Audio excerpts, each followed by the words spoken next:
Hello दोस्तों, good morning सभी को। कैसे हो आप सब? आशा करता हूँ बहुत अच्छे हो गए आप सभी। गुड मॉर्निंग सभी को। मेरा भूपेंद्र यादव, सचिन कुमार, सभी को गुड मॉर्निंग जी। जल्दी से लाइव जुड़ जाइए। आज का सेशन शुरू करते हैं हम अपना। फिर आज का अपना जो टॉपिक होगा, आपने जैसे कि थंबनेल के ऊपर देख लिया होगा, आज हमारा जो टॉपिक है वो ऑपरेशन ब्लू स्टार। 1984 के अंदर आपने शायद सुने होंगे, 1984 में सिख दंगों के बारे में शायद आपने कभी ना कभी कहीं ना कहीं तो पढ़ा होगा बुकों के अंदर, या मान लो कहीं पर भी जैसे भी आपने वहां से नॉलेज ग्रहण की थी। तो आज का जो हमारा टॉपिक होगा, आज का वो हमारा पूरा का पूरा सेशन ऑपरेशन ब्लू स्टार के बारे में होगा। कैसे हुआ था ऑपरेशन ब्लू स्टार, किस तरीके से इसको अंजाम दिया गया था, कारण क्या था और इसका बैकग्राउंड क्या है, हमें सिखों के इतिहास से लेके आज तक का पॉइंट याद करना पड़ेगा। 1984, ठीक है। तो एक बार मैं चाहूंगा आप लोग सभी ना लाइव जो जुड़ रहे हो, जो भी स्टूडेंट फिलहाल लाइव हो, तो आप सभी एक बार वीडियो को शेयर कर देना। उसके बाद हम लोग आज के सेशन को शुरू करेंगे। सभी को मेरा गुड मॉर्निंग। सभी बहुत ही अच्छे हो गए, ठीक है। अपने स्वास्थ्य का ध्यान रखना सभी लोग। तो गुड मॉर्निंग आर्यन यादव, नीरज यादव, बलजीत मेहरा, सचिन कुमार, ललित कुमार, सभी को गुड मॉर्निंग, ठीक है जी। तो देखिएगा, जैसे कि आप लोग देख रहे हो operation blue star, operation blue star के बारे में आपने सभी ने सुना होगा, ठीक है। तो ये जो टॉपिक है आज का हमारा एक इंपॉर्टेंट टॉपिक है, और दिल्ली पुलिस के एक लास्ट पेपर के अंदर ये क्वेश्चन बन के आया भी था कि स्वर्ण मंदिर से खालिस्तान आतंकवादियों को बाहर निकालने के लिए हमारे देश में उस समय कौन सा ऑपरेशन चलाया गया था, तो उसका नाम पूछा गया था ऑपरेशन ब्लू स्टार। तो आज हमें क्या करना है, आज हमें उस क्वेश्चन को माध्यम बना के इस ऑपरेशन ब्लू स्टार का पूरा इतिहास याद कर लेना है अबाउट ऑपरेशन ब्लू स्टार, ठीक है। तो जैसे कि आप लोग स्क्रीन पर देख रहे होगे ऑपरेशन ब्लू स्टार। तो मैं टॉपिक शुरू करने से पहले, सेशन शुरू करने से पहले आप सभी को एक बात ये कहना चाहूंगा, जो आज का हमारा सेशन होगा, ठीक है, इस सेशन के दौरान कोई भी हम फोटो यूज कर रहे हैं या कोई भी शब्द यहां पर हम यूज करेंगे, तो शब्द और फोटो यूज करने का जो मेरा आज एक तरह से इस क्लास में सेशन में जो भी मैं शब्द और फोटो यूज करूंगा, तो उसमें किसी की भी धार्मिक भावनाओं को आहत करना मेरा कोई उद्देश्य नहीं है, यह आप ध्यान रखना। क्योंकि हमारा सीधा सीधा टारगेट है एग्जाम के दृष्टिकोण से आपको वो नॉलेज दी जाए, ठीक है, और आप ओनली एजुकेशन पर्पस के तरीके से इस वीडियो को देखना, ना कि एक तरह से किसी भी धार्मिक तरीके से इस टॉपिक को आप लोग समझने की कोशिश करो। तो मैं आपको बार बार बोल रहा हूं, सबसे पहले मैं आपको यह कह रहा हूं कि आज के जो सेशन में जो भी अपना सेशन चलेगा आज का, उसमें कोई भी शब्द और फोटो मेरे द्वारा स्क्रीन के ऊपर आपके सामने आए या जो भी मेरे शब्द यहां पर हो, तो उनका कोई किसी का भी एक तरह से टारगेट आपकी किसी भी प्रकार की धार्मिक भावनाओं को आहत करने का नहीं है। यह मैं आपको पहले बोल चुका हूं। सिर्फ हमारा जो सेशन है वो ओनली एजुकेशन पर्पस के एग्जाम की दृष्टिकोण से संबंधित होगा। तो आप लोग कृपया इस बात का भी थोड़ा ध्यान रहे। सिर्फ हमारा टारगेट है आपको नॉलेज देना, आपको अवगत कराना कि ऐसी घटना भी हमारे हिंदुस्तान की धरती पर हो चुकी है, ठीक है। तो ये सारी चीजें आप लोग समझने की कोशिश करना। तो मैं आज का सेशन शुरू कर रहा हूं। सभी को गुड मॉर्निंग, राम राम, भूपेंद्र यादव, भूपेंद्र खोला, ठीक है। तो देखिएगा ऑपरेशन ब्लू स्टार, शायद आपने ऑपरेशन ब्लू स्टार के बारे में काफी बार नाम इसका सुना भी होगा। ऑपरेशन ब्लू स्टार 1984 के अंदर, ठीक है, 1984 के अंदर जो ये घटना हुई थी 1984 के अंदर, तो इसके बारे में हमें सारी चीजें याद करनी है ऑपरेशन ब्लू स्टार के बारे में। लेकिन ऑपरेशन जो ब्लू स्टार है उसको पढ़ने से पहले थोड़ा सा हमें इसका बैकग्राउंड याद और होना चाहिए, क्योंकि जब भी मैं टॉपिक पढ़ाता हूं तो हमें उसकी पूरी नॉलेज होनी चाहिए कि कहां से कैसे कैसे क्या ये शुरू हुआ था, ठीक है। देखो, आपने शायद सुना होगा हमारे देश के अंदर काफी संप्रदाय का वर्णन मिलता है। भारत में काफी धर्मों का उल्लेख किया गया है। आपने शायद हिस्ट्री के अंदर प्राचीन भारत के अंदर भारत के काफी धर्मों के बारे में शायद पढ़ा होगा, जैसे कि जैनिज्म, बुद्धिज्म, सिख, हिंदू, मुस्लिम, ईसाई, पारसी वगैरह वगैरह, ठीक है। काफी धर्मों का वर्णन मिलता है। तो एक आपने सिख धर्म के बारे में भी सुना होगा। हमारे देश के अंदर जो सिख धर्म है उसका कैसे क्या उदय हुआ, उसके बारे में थोड़ी सी हम बातें करेंगे, ठीक है। और वहीं से हम चलते चलते ऑपरेशन ब्लू स्टार के बारे में सारी चीजें आज डिस्कस करेंगे, ठीक है। तो समझ रहे होगे शायद आज का हमारा जो सेशन है वो किसके ऊपर आधारित होगा, शायद सभी लोग अच्छी तरह समझ गए होंगे। तो मैं एक बार आपको फिर से कहूंगा, आप लोग सभी वीडियो को शेयर कर दिया करो, लाइक कर दिया करो। जिन्होंने भी हमारा चैनल सब्सक्राइब नहीं कर रखा है वो सब्सक्राइब करके रखा करो। जब भी मेरी क्लास लगेगी वो आपको नोटिफिकेशन मिल जाएगा और आप एक तरह से वहां से नॉलेज ले सकते हो। बाकी जो भी आपको डाउट हो वो आप वहां पर क्वेश्चन भी पूछ सकते हो कमेंट के माध्यम से, ठीक है। तो ये सारी चीजें मैं बात कर रहा था। देखो, आपने शायद एक सुना होगा, पहले तो मैं एक जो दिल्ली पुलिस में क्वेश्चन आया था उसको थोड़ा यहां पर आपके सामने एक माध्यम बनाता हूं, ठीक है। और उस दिल्ली पुलिस के क्वेश्चन के माध्यम से हम ये चीजें बड़ी आसानी से और समझने की कोशिश करेंगे। शायद आपने एक नाम सुना होगा, खालिस्तान, ठीक है। ये शब्द शायद आपने कभी सुना हो तो खालिस्तान। खालिस्तान के बारे में आपने सुना होगा। और जो ये ऑपरेशन ब्लू स्टार का जो टॉपिक है, ये खालिस्तान से एक जो शब्द है खालिस्तान, यहां से आपने इर्द गिर्द में ये शब्द, ब्लू स्टार के इर्द गिर्द में ये शब्द आपने कभी सुना होगा। खालिस्तान, बेसिकली खालिस्तान एक शब्द है जिसका मतलब होता है the land of the pure. The land of the pure, इस खालिस्तान का वैसे मेन मतलब होता है the land of the pure. क्या था ये खालिस्तान, कैसे क्या है, वो हमें थोड़ा सा समझना है। देखो 1947, 1947 में, 1947 में जब देश का पार्टीशन हुआ था, 1947 में जब देश का विभाजन हुआ था, और उस समय बंगाल और पंजाब का पार्टीशन भी किया गया था। आधा जो बंगाल है, आप लोग जानते होंगे, इतिहास में आपने पढ़ा भी होगा, मैं आपको पढ़ाऊंगा भी आधुनिक भारत के अंदर। तो जो बंगाल का आधा पार्ट था वो आपने देखा होगा पाकिस्तान में गया था, पूर्वी पाकिस्तान उस साइड का, और पंजाब का जो पश्चिमी भाग था वो भी पाकिस्तान के अंदर मिलाया गया था। या आपने देखा होगा उस समय चेंजमेंट जो हुआ था, है ना, सीमा निर्धारण जो हुआ था, ये चीजें आपने पढ़ी होगी, जिनका टॉपिक हमारे आने वाले सेशन में आएगा भी। तो जब 1947 में जब ये विभाजन हुआ, तो उस समय ज्यादातर आपने देखा होगा नुकसान, बंगाल के अंदर दंगे और पंजाब के अंदर काफी दंगे हुए थे।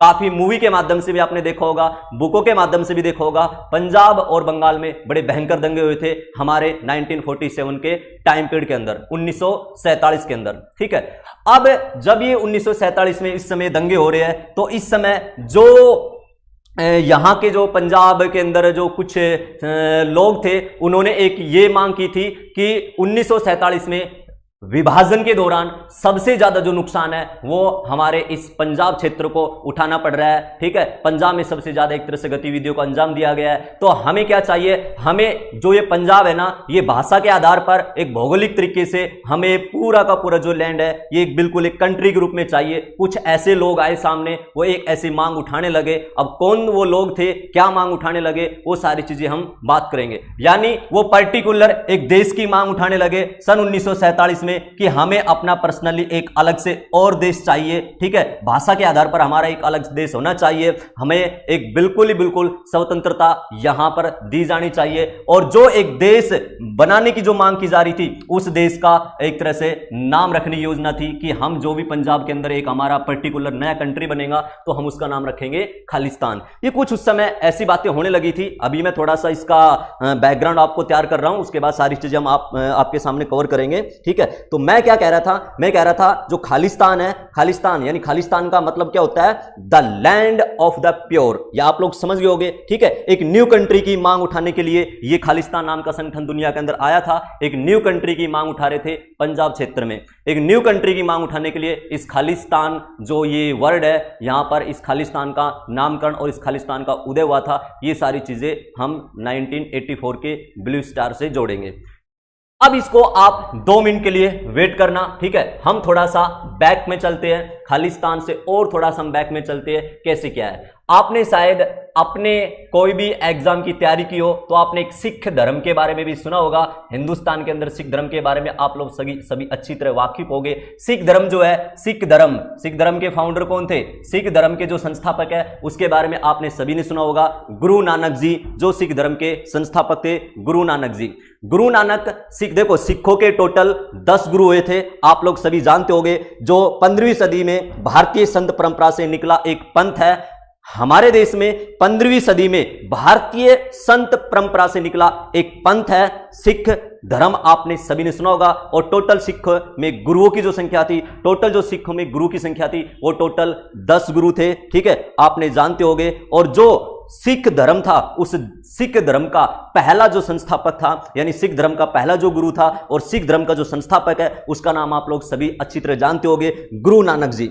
गुरु नानक जी कई बार एग्जाम में इनका क्वेश्चन के रूप में इनके जन्म के पॉइंट और इनकी लोकेशन के बारे में आपसे पूछ सकती है। मैंने आपकी स्क्रीन पर, ये आपकी एक तरह से सहूलियत के लिए ये सारी चीजें मैंने स्क्रीन के ऊपर एक तरह से लिख रखा है। इनका जन्म सन 1469 यानी 15 अप्रैल 1469 को सिख धर्म का पहला गुरु गुरु नानक जी का जन्म 15 अप्रैल 1469 ईस्वी को तलवंडी में हुआ था। तलवंडी वर्तमान में ननकाना साहिब, ननकाना साहिब के बारे में आप लोग ने सभी ने सुना होगा। तो ननकाना साहिब वर्तमान में उस लोकेशन को बोलते हैं। और जब इसका जन्म हुआ था, जब इन गुरुजी का जन्म हुआ था, तो उस समय ये जन्म स्थान गुरुजी का तलवंडी था।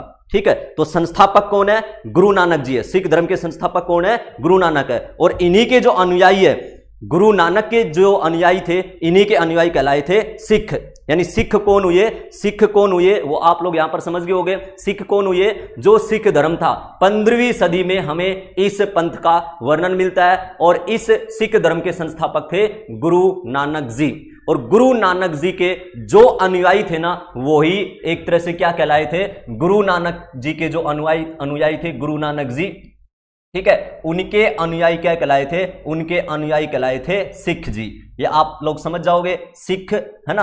और टोटल कितने गुरु हुए थे? टोटल 10 गुरु हुए थे इनके अंदर। ये सारी चीजें आपने पहले भी कभी शायद सुना होगा। तो वो सारी नॉलेज एक तरह से लेने की कोशिश करना है ना, शुरू से और लास्ट तक 1984 तक इनको जोड़ के आप लोग पढ़ोगे तो आराम से सारी चीजें क्लियर हो जाएंगी। तो कुछ इतिहास की चीजें भी मैं आपके सामने बता रहा हूं, ये आपकी नॉलेज के लिए ही एक तरह से काम आएगी। कई बार एग्जाम इनके क्वेश्चन यहां से पूछ लेते हैं और वैसे अलग से हिस्ट्री के अंदर हम सिख धर्म को वैसे पढ़ेंगे भी, ठीक है। तो मैं जो बात कर रहा था वो आप लोग समझ गए होंगे, जो सिख धर्म है, ठीक है। तो सिख धर्म के संस्थापक कौन है? गुरु नानक जी है, जिनका जन्म तलवंडी वर्तमान में ननकाना साहिब में इनका जन्म हुआ था। और गुरु नानक जी के ही जो अनुयायी है वो सिख कहलाए थे, ठीक है। अब आपने एक और सुना होगा, एक सिखों का चौथा गुरु हुआ करता था गुरु रामदास जी। सिख धर्म का एक चौथा गुरु हुआ करता था। सिख धर्म का जो चौथा गुरु था उसका नाम था गुरु रामदास जी।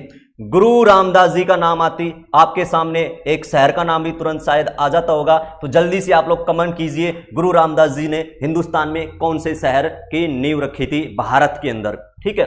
तो सिख धर्म का जो है, जो सिख धर्म के चौथे गुरु थे उनका नाम था गुरु रामदास जी। और ये वही गुरु रामदास जी है जिन्होंने हिंदुस्तान के अंदर अमृतसर शहर, ठीक है, कमेंट किया करो। मैं आपसे क्वेश्चन पूछ रहा हूं, अभी क्वेश्चन पूछा था लेकिन आप कमेंट कर दिया करो कौन से शहर की स्थापना की थी। तो एक अमृतसर का आपने शायद नाम सुना होगा, अमृतसर के बारे में आप लोग सभी जानते होंगे। तो सिख धर्म का जो चौथा गुरु हुआ करते थे गुरु रामदास जी। गुरु रामदास जी जो थे अकबर इनसे बड़े प्रभावित थे। गुरु रामदास जी से अकबर बड़े प्रभावित थे। और एक बीबी भानी के बारे में आपने शायद सुना होगा, उसके बारे में आपको बता दूं, बीबी भानी, ठीक है, बीबी भानी, इनका नाम आपने शायद सुना होगा, बीबी भानी। तो जो बीबी भानी जी थी, अकबर ने बीबी भानी को 500 बीघा, ठीक है, अकबर ने बीबी भानी को 500 बीघा जमीन दी थी। और इसी जमीन पर, जो जमीन अकबर के द्वारा दी गई थी, इसी जमीन पर गुरु रामदास जी ने हिंदुस्तान के अंदर एक शहर की स्थापना की। और उसी शहर को कालांतर में किस नाम से जाना गया भारत में, और वो आज के टाइम में भी है, उसका नाम है अमृतसर। तो यहां पर क्या समझे आप लोग, अमृतसर शहर की जो नींव है गुरु रामदास जी के द्वारा रखी गई थी। अमृतसर आपने खूब सुना होगा, गोल्डन टेंपल के कारण जो फेमस है। तो अमृतसर के जो फाउंडर है वो गुरु रामदास जी है, ठीक है। गुरु रामदास जी ने अमृतसर शहर की नींव रखी थी, ठीक है, ये ध्यान रहे। और गुरु रामदास जी से मुगल सम्राट अकबर भी काफी प्रभावित रहता था, ठीक है। इसके बारे में शायद एक बात और मैं आपको बता दूं, यहां पर कुछ नॉलेज मैं आपको और बता दूं। जो सिखों का जो ये चैन चली थी गुरुओं की, 10 गुरु हुए थे टोटल। तो पहला गुरु नानक जी मैंने आपको बताया।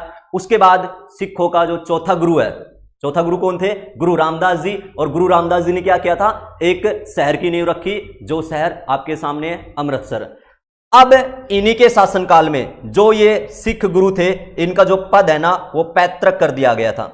ध्यान रहे, पद पैतृक कर दिया गया था, यानी इनके पुत्र के बाद अब ये सिख गद्दी पर विराजमान रहेंगे ऐसे, यानी एक पीढ़ी दर पीढ़ी वाली बात शायद आपने कभी सुना हो। तो सिख, अगर एग्जाम में आपसे कोई भी क्वेश्चन पूछ ले कि सिख धर्म में सिख जो गुरु है वो उनका पद पैतृक किसके शासनकाल में किया गया था, तो गुरु रामदास जी के काल में सिख गुरुओं का पद पैतृक कर दिया गया था। और गुरु रामदास जी के बाद जो 5वां गुरु बने थे, चौथा गुरु तो गुरु रामदास है, और 5वां जो गुरु बने थे उनके नाम था अर्जुन देव, ठीक है, गुरु अर्जुन देव जी। गुरु अर्जुन देव जी के बारे में आपने सभी ने बड़े अच्छे तरीके से पढ़ा होगा। गुरु अर्जुन देव जी, ये गुरु अर्जुन देव जी कौन है? ये सिखों के 5वें गुरु थे। गुरु अर्जुन देव जी सिखों के 5वें गुरु है। और इन्होंने, गुरु अर्जुन देव जी ने ही, ठीक है, भारत में, देखो बैकग्राउंड ये थोड़ा सा मैं तैयार कर रहा हूं, आप लोग इनको समझना, ये सारी चीजें हमारी ऑपरेशन ब्लू स्टार में यूज होगी, आप लोग समझना।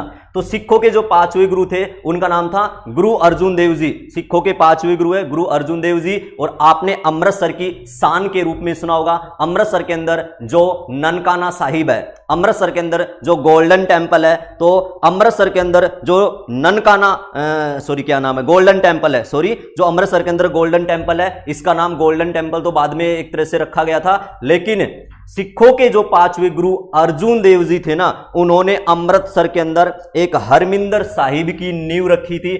हरमिंदर साहिब, ध्यान रहे, गोल्डन टेम्पल को हरमिंदर साहिब के नाम से जाना जाता है। आप लोग समझना इन चीजों को अच्छी तरह, हरमिंदर साहिब, और हरमिंदर साहिब बाद में गोल्डन टेम्पल के नाम से दुनिया में जाना गया था। तो अभी हम क्या कर रहे हैं, अभी हम बात कर रहे हैं हरमिंदर साहिब जो है ना, इस हरमिंदर साहिब की नींव गुरु अर्जुन देव ने सन 1589 के अंदर इसका निर्माण शुरू करवाया था, हरमिंदर साहिब। बाकी आपने आदि ग्रंथ के बारे में भी सुना होगा, जैसा कि आप लोग स्क्रीन के ऊपर देख रहे होंगे। आदि ग्रंथ की रचना भी, ठीक है, आदि ग्रंथ की रचना भी 1604 में गुरु अर्जुन देव के शासनकाल में ही हुई थी। ये मैं आपको बात कर रहा हूं। तो मैंने क्या कहा, जो सिखों के 5वें गुरु थे अर्जुन देव की विशेषता मैंने क्या बताई है, सिखों के 5वें गुरु थे अर्जुन देव, सिखों के 5वें गुरु अर्जुन देव, और अर्जुन देव ने अमृतसर के अंदर हरमिंदर साहिब की नींव रखी थी। और आदि ग्रंथ के बारे में आप लोग सभी अच्छी तरह इसको भी जानते होंगे, और आदि ग्रंथ की रचना भी इन्हीं के काल में की गई थी, हरमिंदर साहिब के अंदर, जैसे कि मैंने आपको स्क्रीन पर दिखाया था। ये समझ जाओगे। तो हरमिंदर साहिब की नींव रखने वाला कौन है, गुरु अर्जुन देव, और आदि ग्रंथ की रचना भी इन्हीं के काल में की थी। लेकिन इसको थोड़ा सा हम और आगे बढ़ाए जी, गोल्डन टेम्पल बोलते हम, तो ऐसा आप लोग सुनते होंगे, दिमाग में ऐसा भी आपने एडजस्ट किया होगा जी, गोल्डन टेम्पल का क्या रोल है। तो मैं आपको थोड़ी सी उसके बारे में एक चीज और बता दूं। हरमिंदर साहिब था, हरमिंदर साहिब की नींव कौन रख रहा है, अर्जुन देव जी। लेकिन एक शायद आपने सुना होगा महाराजा रणजीत सिंह, ठीक है, हिस्ट्री के अंदर ये चीजें हम पढ़ेंगे। महाराजा रणजीत सिंह, महाराजा रणजीत सिंह एक इंपॉर्टेंट राजा थे हिंदुस्तान में, महाराजा रणजीत सिंह, ठीक है। तो जो ये महाराजा रणजीत सिंह है, ये इस पर क्या करते हैं, सोने की परत चढ़ाते हैं, ठीक है, सोने की परत चढ़वाई थी इन्होंने हरमिंदर साहिब के ऊपर। महाराजा रणजीत सिंह जो कि पंजाब के शासक थे, महाराजा रणजीत सिंह क्या करते हैं, हरमिंदर साहिब पर सोने की परत चढ़वा देते हैं। और इसके बाद अंग्रेज लोग क्या करते हैं, इस हरमिंदर साहिब को दुनिया में गोल्डन टेम्पल के नाम से एक तरह से जानते हैं, और यही हरमिंदर साहिब आज भी हमारे दुनिया में गोल्डन टेम्पल के नाम से फेमस है। तो गोल्डन टेम्पल के बारे में आप लोग समझ रहे होंगे। कई बार आपके एग्जाम में क्वेश्चन आ जाता है कि जी गोल्डन टेम्पल की नींव किसने रखी, स्वर्ण मंदिर का निर्माण किसने करवाया। तो स्वर्ण मंदिर का निर्माण किसने करवाया, वहां पर अर्जुन देव का नाम आप लोग जानते होंगे, लेकिन अर्जुन देव ने हरमिंदर साहिब की नींव रखी थी। ये ध्यान रहे, हरमिंदर साहिब पर महाराजा रणजीत सिंह ने, पंजाब के एक मेन बढ़िया शासक हुआ करते थे, महाराजा रणजीत सिंह ने हरमिंदर साहिब पर सोने की परत चढ़वाई, और अंग्रेजों ने इसी मंदिर को, हरमिंदर साहिब को गोल्डन टेम्पल के नाम से संबोधित किया। तो गोल्डन टेम्पल के बारे में आप लोग समझ गए होंगे।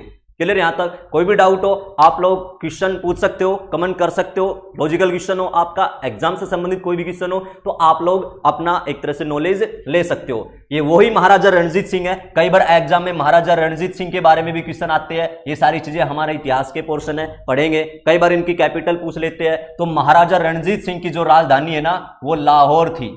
महाराजा रणजीत सिंह की राजधानी लाहौर थी, क्योंकि उस समय लाहौर हमारे हिंदुस्तान का हिस्सा था, ठीक है। लेकिन कई बार ये पूछ लेते हैं महाराजा रणजीत सिंह की धार्मिक कैपिटल क्या थी, धार्मिक राजधानी क्या थी। तो दो राजधानियां थी महाराजा रणजीत सिंह की। एक तो महाराजा रणजीत सिंह की राजधानी मैंने बताई है लाहौर, राजनीतिक राजधानी महाराजा रणजीत सिंह की लाहौर, और धार्मिक राजधानी महाराजा रणजीत सिंह की अमृतसर हुआ करती थी। वही अमृतसर जिसकी नींव किसने रखी थी, गुरु रामदास जी ने रखी थी। तो ये कुछ मैंने आपके सामने बातें की है, आप लोग इनके बारे में समझ गए होंगे। मैंने आपको क्या क्या बताया है वो आप लोग एक बार समझने की कोशिश करना। मैंने कहा था कि 15वीं सदी के अंदर भारतीय संत परंपरा से निकला एक पंथ है सिख धर्म। जो सिख धर्म था उसके संस्थापक कौन हुआ करते थे, गुरु नानक जी सिख धर्म के फाउंडर थे, जिनका जन्म तलवंडी के अंदर हुआ था। अब इनके जितने भी अनुयायी थे, इन्हीं के अनुयायियों को भारत में क्या कहा गया था, सिख कहा गया था। ऐसे सिख के टोटल कितने गुरु हुए थे, सिख के टोटल 10 गुरु हुए थे। आप लोगों ने ये चीजें सुनी होगी। सिख धर्म में टोटल 10 गुरु हुए थे। और जो ठीक है। जो सिख धर्म में टोटल 10 गुरु हुए थे, उन 10 गुरुओं में एक गुरु था गुरु रामदास जी, जो कि सिख धर्म का चौथा गुरु था, और गुरु रामदास जी ने ही अमृतसर शहर की नींव रखी थी। गुरु रामदास जी ने अमृतसर शहर की नींव रखी थी, और गुरु रामदास जी के शासनकाल में ही ये सिख धर्म का जो पद है वो पैतृक हो गया था। इसके बाद जो 5वां गुरु आए थे अर्जुन देव जी, जो गोल्डन टेम्पल के कारण फेमस है। अर्जुन देव जी सिख धर्म के 5वें गुरु थे अर्जुन देव जी, और अर्जुन देव जी ने क्या किया था, अर्जुन देव जी ने अमृतसर के अंदर सन 1589 में हरमिंदर साहिब की नींव रखी थी, और आदि ग्रंथ की रचना भी यहां पे करवाई थी। अब जो हरमिंदर साहिब है, इस हरमिंदर साहिब के ऊपर महाराजा रणजीत सिंह जो कि पंजाब के शासक थे, महाराजा रणजीत सिंह ने हरमिंदर पर सोने की परत चढ़वाई, और उसके बाद इसी हरमिंदर साहिब को अंग्रेजों के शासनकाल में गोल्डन टेम्पल यानी कि स्वर्ण मंदिर के नाम से दुनिया में जाना गया। ठीक है। गुरु अर्जुन देव जी की हत्या आपने सुना होगा, गुरु अर्जुन देव जी की हत्या जहांगीर के द्वारा करवा दी गई थी। आपने सुना होगा मुगल शासक जहांगीर 30 मई सन 1606 ईस्वी के अंदर जहांगीर ने सिखों के 5वें गुरु अर्जुन देव की हत्या करवा दी गई थी। लाहौर में हत्या करवा दी थी, क्योंकि जहांगीर के एक पुत्र हुआ करता था खुसरो नाम का, तो खुसरो की हेल्प कर दी थी अर्जुन देव ने, और अर्जुन देव से इस कांड जहांगीर भड़क गए थे, और जहांगीर ने अर्जुन देव जी की, सिखों के 5वें गुरु अर्जुन देव जी की हत्या करवा दी थी। ठीक है। इसके बाद ही क्या हुआ भारत में, इन्हीं के बाद ही जो घटना हुई भारत में, इसके बाद मुगलों में और सिखों में यह आपस में एंटीपन हो गया, ये संघर्ष छिड़ गया, और ये जो संघर्ष का जो दौर था वो हमारा इतिहास का एक टॉपिक है, जो कि मैं एक इतिहास की क्लास में लेके आऊंगा। अभी हम क्या बैकग्राउंड तैयार कर रहे हैं, अभी हमें ऑपरेशन जो ब्लू स्टार है उसका बैकग्राउंड तैयार करने की हम लोग कोशिश कर रहे हैं। समझ जाओगे, ये चीजें आपने एक तरह से समझ रहे होगे।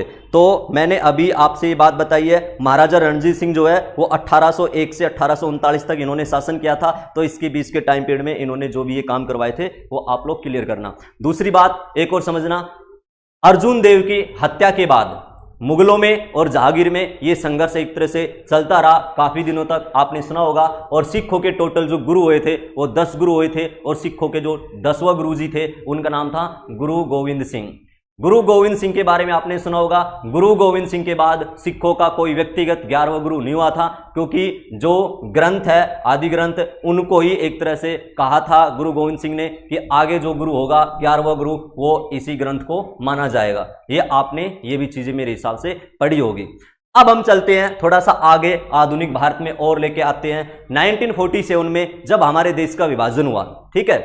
1947 में देखो, समझना चीजों को, डाउट हो तो क्लियर कर लेना आप लोग। ठीक है। जो चीजें बता रहा हूं उसके ऊपर फोकस करने की कोशिश करना पहले तो। ठीक है। सभी के क्वेश्चन लिए भी जाएंगे, सभी का सॉल्यूशन किया जाएगा, सारी चीजें मैं एक बार आपको बता देता हूं, फिर सभी हम लोग आपस में डिस्कस करेंगे इनके बारे में। आपके जो भी क्वेश्चन है विद सॉल्यूशन मिलेगा आपको, इसमें कोई टेंशन होनी नहीं चाहिए।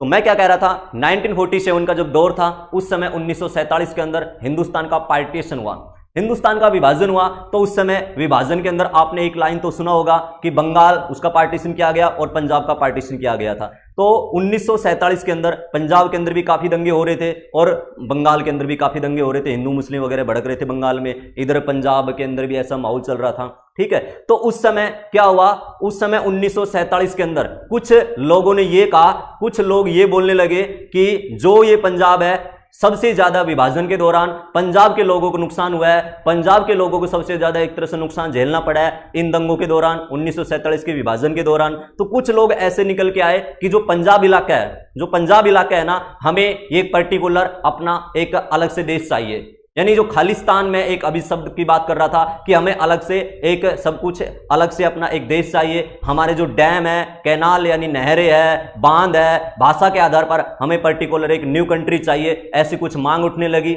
और कुछ लोग उस समय ये बोलने लगे कि नहीं जी, हमें देश नहीं चाहिए, लेकिन हम एक ऑटोनोमी स्टेट का दर्जा दे दीजिए, ऑटोनोमी स्टेट का दर्जा दे दीजिए। यानी जो पंजाब के अंदर बांध है, जो पंजाब के अंदर नदियां है, जो पंजाब के अंदर नहरें है, तो इन पर हमारा संपूर्ण अधिकार हमारा होना चाहिए। तो कुछ लीड देखो, दो यहां पर थोक में बता रहा हूं, कुछ लीडरों की तो मांग क्या थी उस समय कि हमें एक पर्टिकुलर कंट्री चाहिए, है ना। खालिस्तान के जो समर्थक थे वो बोलने लगे कि हमें पर्टिकुलर एक कंट्री चाहिए, हमें एक अपना देश चाहिए। ठीक है। सब कुछ हमारा अलग होना चाहिए, क्योंकि इस विभाजन के दौरान सबसे ज्यादा नुकसान हमारे क्षेत्र के लोगों को मिला है। तो कुछ लीडर निकल के आए कि हमें अपना अलग से एक देश चाहिए, लेकिन कुछ लीडर की क्या मांग थी, वो कह रहे थे जी नहीं, हमें कोई पर्टिकुलर इंडिया से अलग से देश नहीं चाहिए, हमें सिर्फ एक ऑटोनॉमी स्टेट का दर्जा दे दीजिए। यानी पंजाब के अंदर जो बांध है, आपने देखा होगा भाखड़ा नांगल बांध के बारे में आपने सुना होगा, है ना, पंजाब के अंदर काफी नदियां भी निकलती है, तो जो बांध है, नदियां है, नहरें हैं,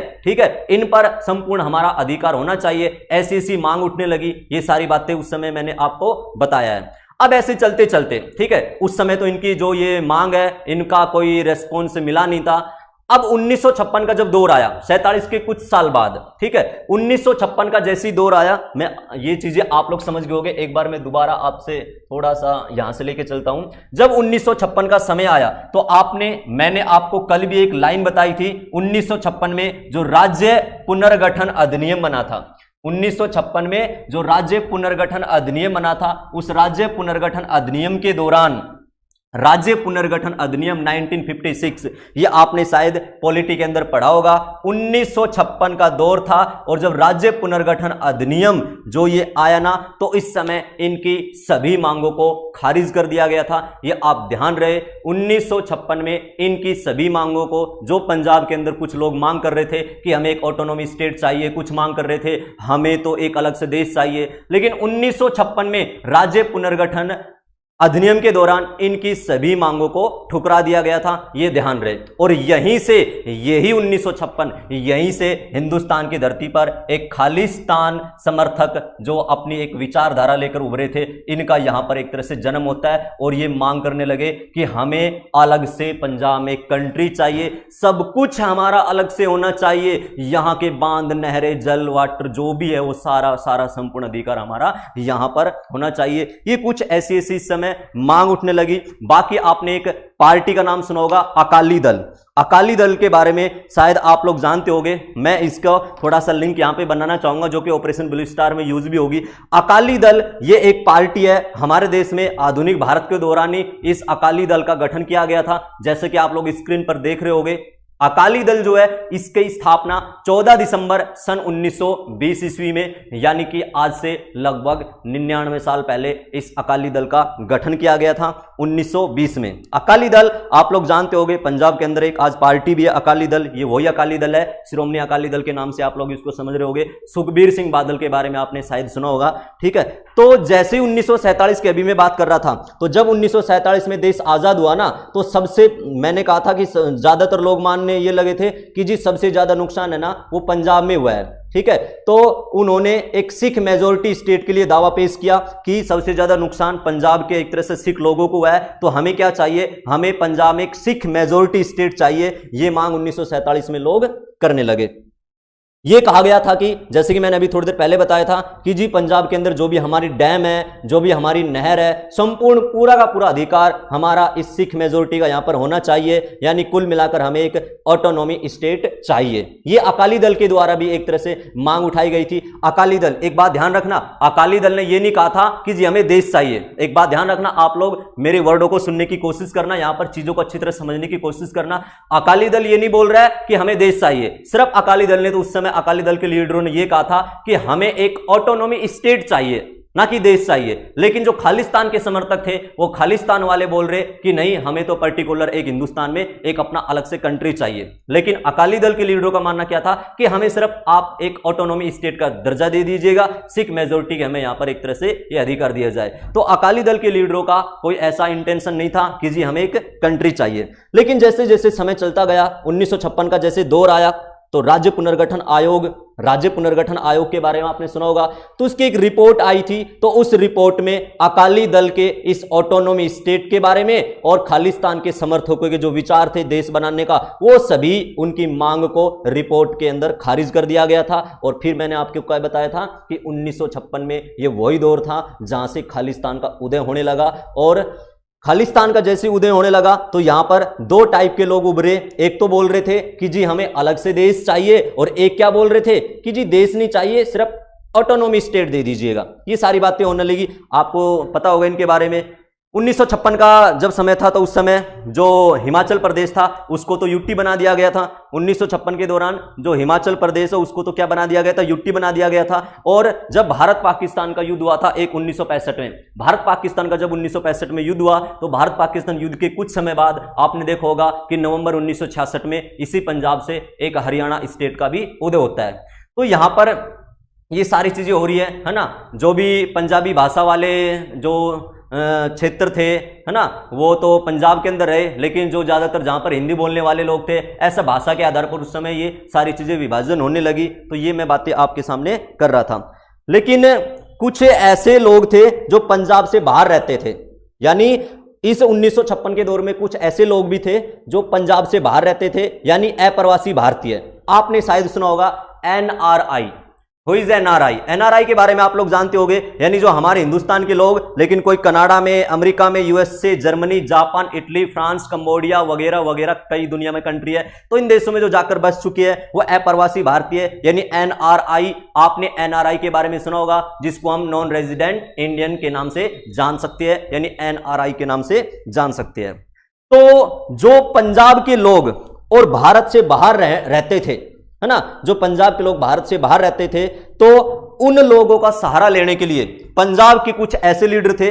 1970 का दशक आया और 1970 के समय में इन देशों में पहुंचकर जो पंजाब के लोग कनाडा, अमेरिका, यूके में रह रहे हैं ना, तो कनाडा, यूके, अमेरिका में कुछ ऐसे लीडर पहुंचते हैं अप्रवासी भारतीयों के पास और खालिस्तान की मांग करने लग जाते हैं। यानी एक आसान भाषा में आपको बताऊं, जो NRI थे, NRI लोगों का सहारा लिया गया कि हमें कैसे पंजाब को एक अलग से देश बनाना है। और कुछ भारत के अंदर से ऐसे कुछ लीडर थे, जैसे एक लीडर था जगजीत सिंह चौहान नाम का। ये जगजीत सिंह चौहान इंडिया से निकलता है और अन्य देशों में, कनाडा, अमेरिका में जो पंजाबी लोग रह रहे थे, सिख मेजोरिटी जो लोग वहां पर रह रहे थे, उनसे ये एक तरह से मांग उठवाने लगे कि हमें पंजाब के अंदर एक अलग से अपना पर्टिकुलर देश बनाना है, यानी खालिस्तान की मांग अब विदेशों में भी चलने लगी। यानी अभी तो क्या हो रहा था, 1956-60 तक तो क्या हो रहा था, भारत में कुछ ऐसी मांगे चलने लग रही थी। लेकिन 1970 के दशक में क्या हुआ, एक जगजीत सिंह चौहान नाम का एक व्यक्ति हुआ करता था। आप सुन रहे होगे मैं क्या क्या बोल रहा हूं, आप लोग समझना चीजों को, ठीक है, पूरा का पूरा बैकग्राउंड आपका तैयार कर दिया जाएगा।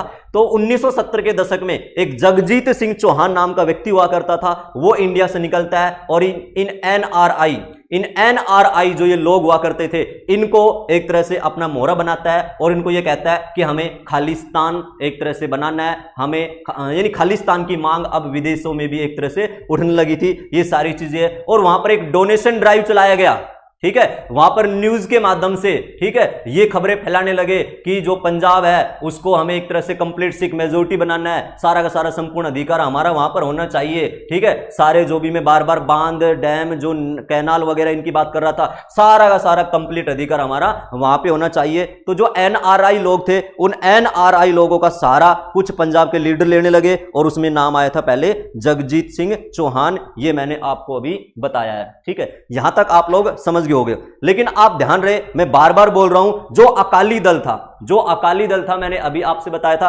अकाली दल ने कभी भी ऑफिशियली अलग देश की मांग नहीं की थी। अकाली दल के लीडरों ने ऑफिशियली कभी भी ये नहीं कहा था कि हमें अलग से देश चाहिए, इन्होंने कभी ये नहीं कहा था। सिर्फ ये कहते थे कि हमें भाषा के आधार पर पंजाब में भाषा के आधार पर हमें ऑटोनॉमी स्टेट का दर्जा दे दीजिएगा। अकाली दल के लीडरों का मानना ये था। वो बात अलग है, कुछ लीडरों ने, एक तरह से छोटे लीडरों ने, अकाली दल के कुछ छोटे लीडरों ने मीडिया को ऐसा कभी बोल दिया हो तो वो बात अलग है, नहीं तो ऑफिशियली अकाली दल ने कभी भी ये नहीं कहा था कि हमें अलग से देश चाहिए, ठीक है। तो ये सारी बातें मैं बता रहा हूं।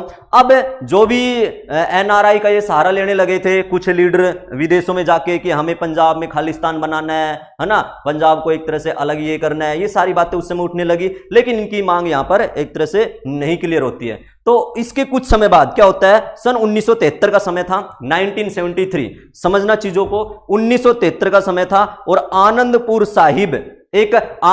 साहिब रेजुलेशन पास किया गया था, आनंदपुर साहिब रेजुलेशन। अब ये देखो मैं क्या बात कर रहा हूं, 1973 ईस्वी का समय, 1973 1973 में इसी ऑटोनॉमी स्टेट का दर्जा लेने के लिए और अलग से देश कुछ समय तक का जो टारगेट था ना कि अलग से हमें देश चाहिए, तो इसके लिए एक आनंदपुर साहिब रेजुलेशन पास किया गया और इसमें क्या क्या कहा गया था, यानी सरकार से पंजाब के जो लीडर थे उन्होंने क्या मांग की थी इस आनंदपुर साहिब रेजुलेशन के अंदर। अगर आपसे कोई पूछे आनंदपुर साहिब रेजुलेशन कब पास किया गया था, यानी ये सामने कब आया था भारत में, 1973 में। अभी क्या है आनंदपुर साहिब रेजुलेशन, तो उसके बारे में आपको थोड़ा सा बता रहा हूं।